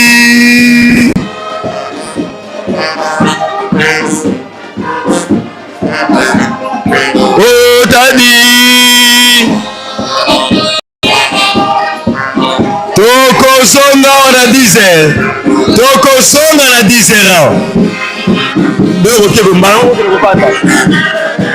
Tokozonga wana 10h. Mama, okele mama kopanda. Okele mama kopanda. Allez, okele kopanda. Tokozonga na 10h. Allez, bokele mama kopanda. Po tokozonga na 10h. bota batata botalatani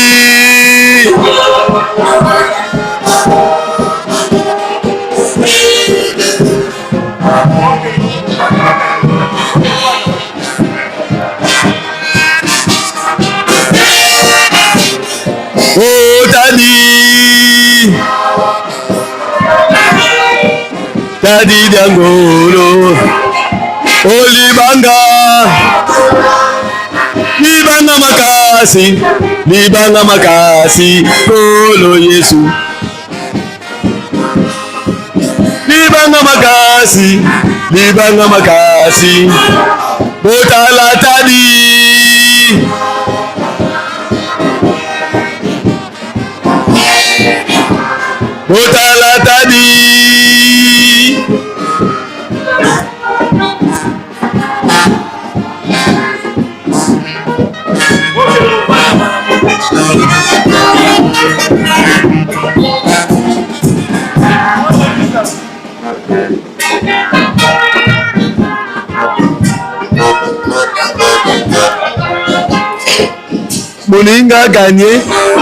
Muninga gagné, Apakia gagné. Oh Dali, Muninga gagné,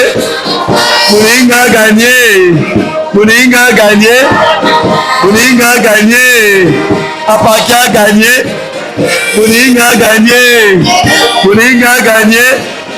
Muninga gagné, Apakia gagné. Moninga gagné, c'est Bella. Ozalana kandate pesuate. Pema tema nukundute.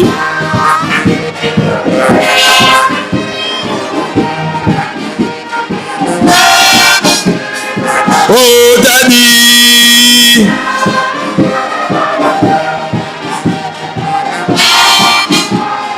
Olibanga. Libanga makasi botalatani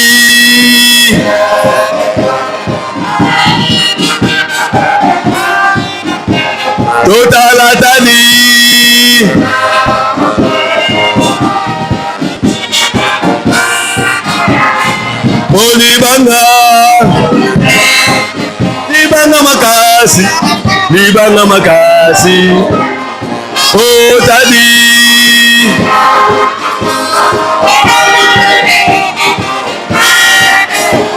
botalatani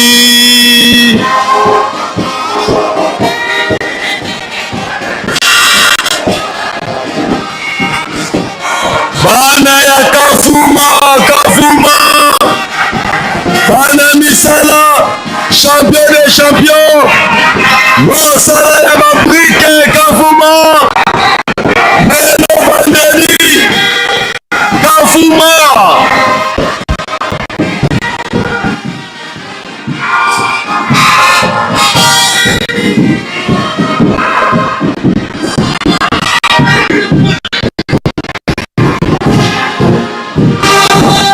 Merci Faki pona tongo ya lelo tosilisi boye mboya tata mwana pe tata Molimo Santo.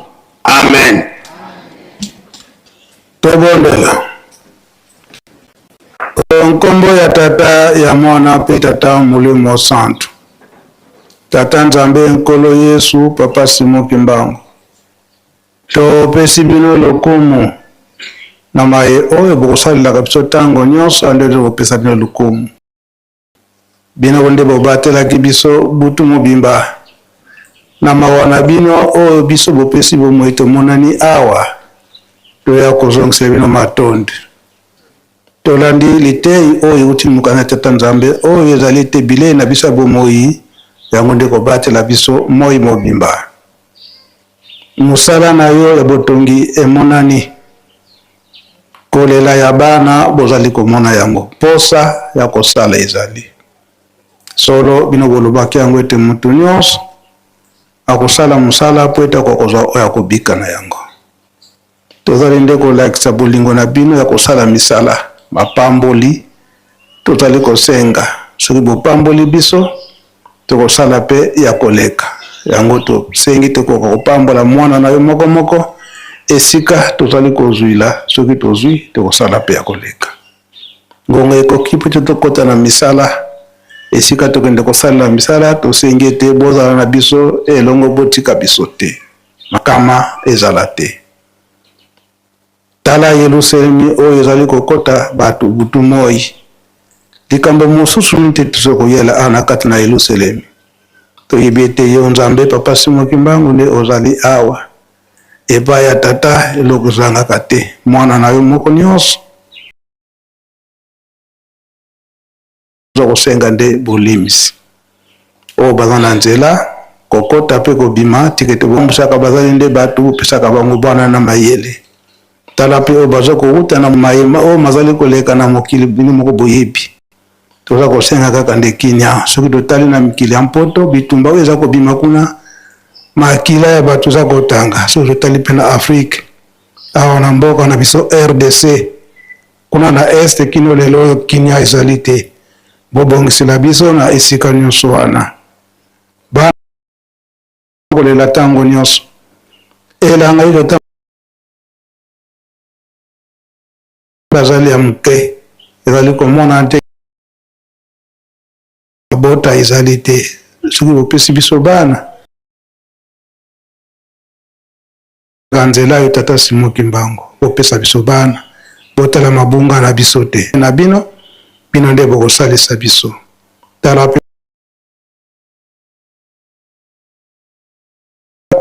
opesa baza kati na prison bino Kenya toza kosenga na mokili mobimba tata Molimo Santu mokolo mobimba totianga na maboko na bino bokobatela biso onkombo tata mwana pe tata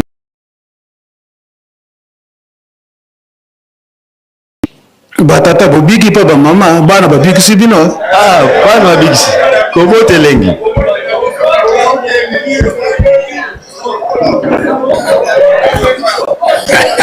kobotelengi bopesaka mpe likumu na bamama bango mpe bana ntango bakobalaka babosana batata mwasi te bapesaka maputa na bango na basani na bango wana kutu bana bayebi yango très bien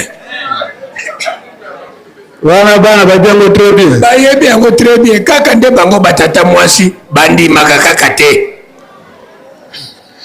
twende likambo te ingeka bamama boza na mosala ya jardin bamama nzembo ya bachampion nzembo oyo eza ya bachampion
ntango bakongo osi kozala mpona ntango bakongo esi bapesela signale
heureuse, nous osons quoi?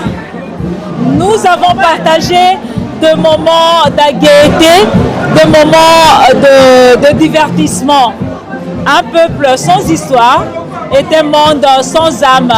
C'est sur cette note que nous vous disions merci et merci à toute l'équipe technique qui était avec vous et nous et qui nous a accompagnés. Et là, nous citons Papa Redi, Papa Nzouzi, Maman Alphonsine et cette grande équipe. Nous allons nous revoir avec la même Jérusalem, ville sainte. À plus. Nesengo, papa wazaki koloba na biso ete tozali bana mapamboli tosimba mosala. Est-ce que mosala ya pamba ezalaka? Ezalaka te. Yango nde bakotangela biso oyo bino bosalaka. Bino soki bolobi likambo mokili mobimba bayoki yango. Bino nde bakotya kimia. Baloba nyonso bapapa bazalaki koloba. Même eloba mana 21 ezali pa na bino. Biso soki tokoluka yango tokolukelanga na maboka banani. Bino nga naza pre oyo ezali ke bapapa balobaki ete oyo elobi nkamba oyo komona na nkamba mokili mobimba fo balanda yango bayoka yango alobaka be balobaka te tokokokisa biloko wana tokokisa te ebandi deja monde fo balanda bayoka nkamba alobi nini po ebima banani bakobimisa banzisa.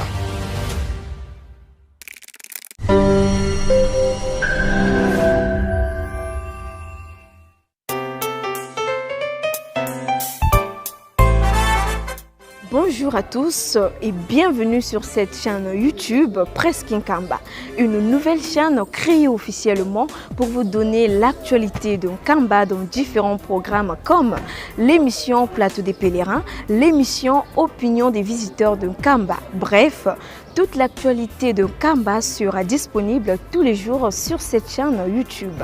Surtout, abonnez-vous massivement car le meilleur reste à venir. Tozala na esengo bapapa bazaki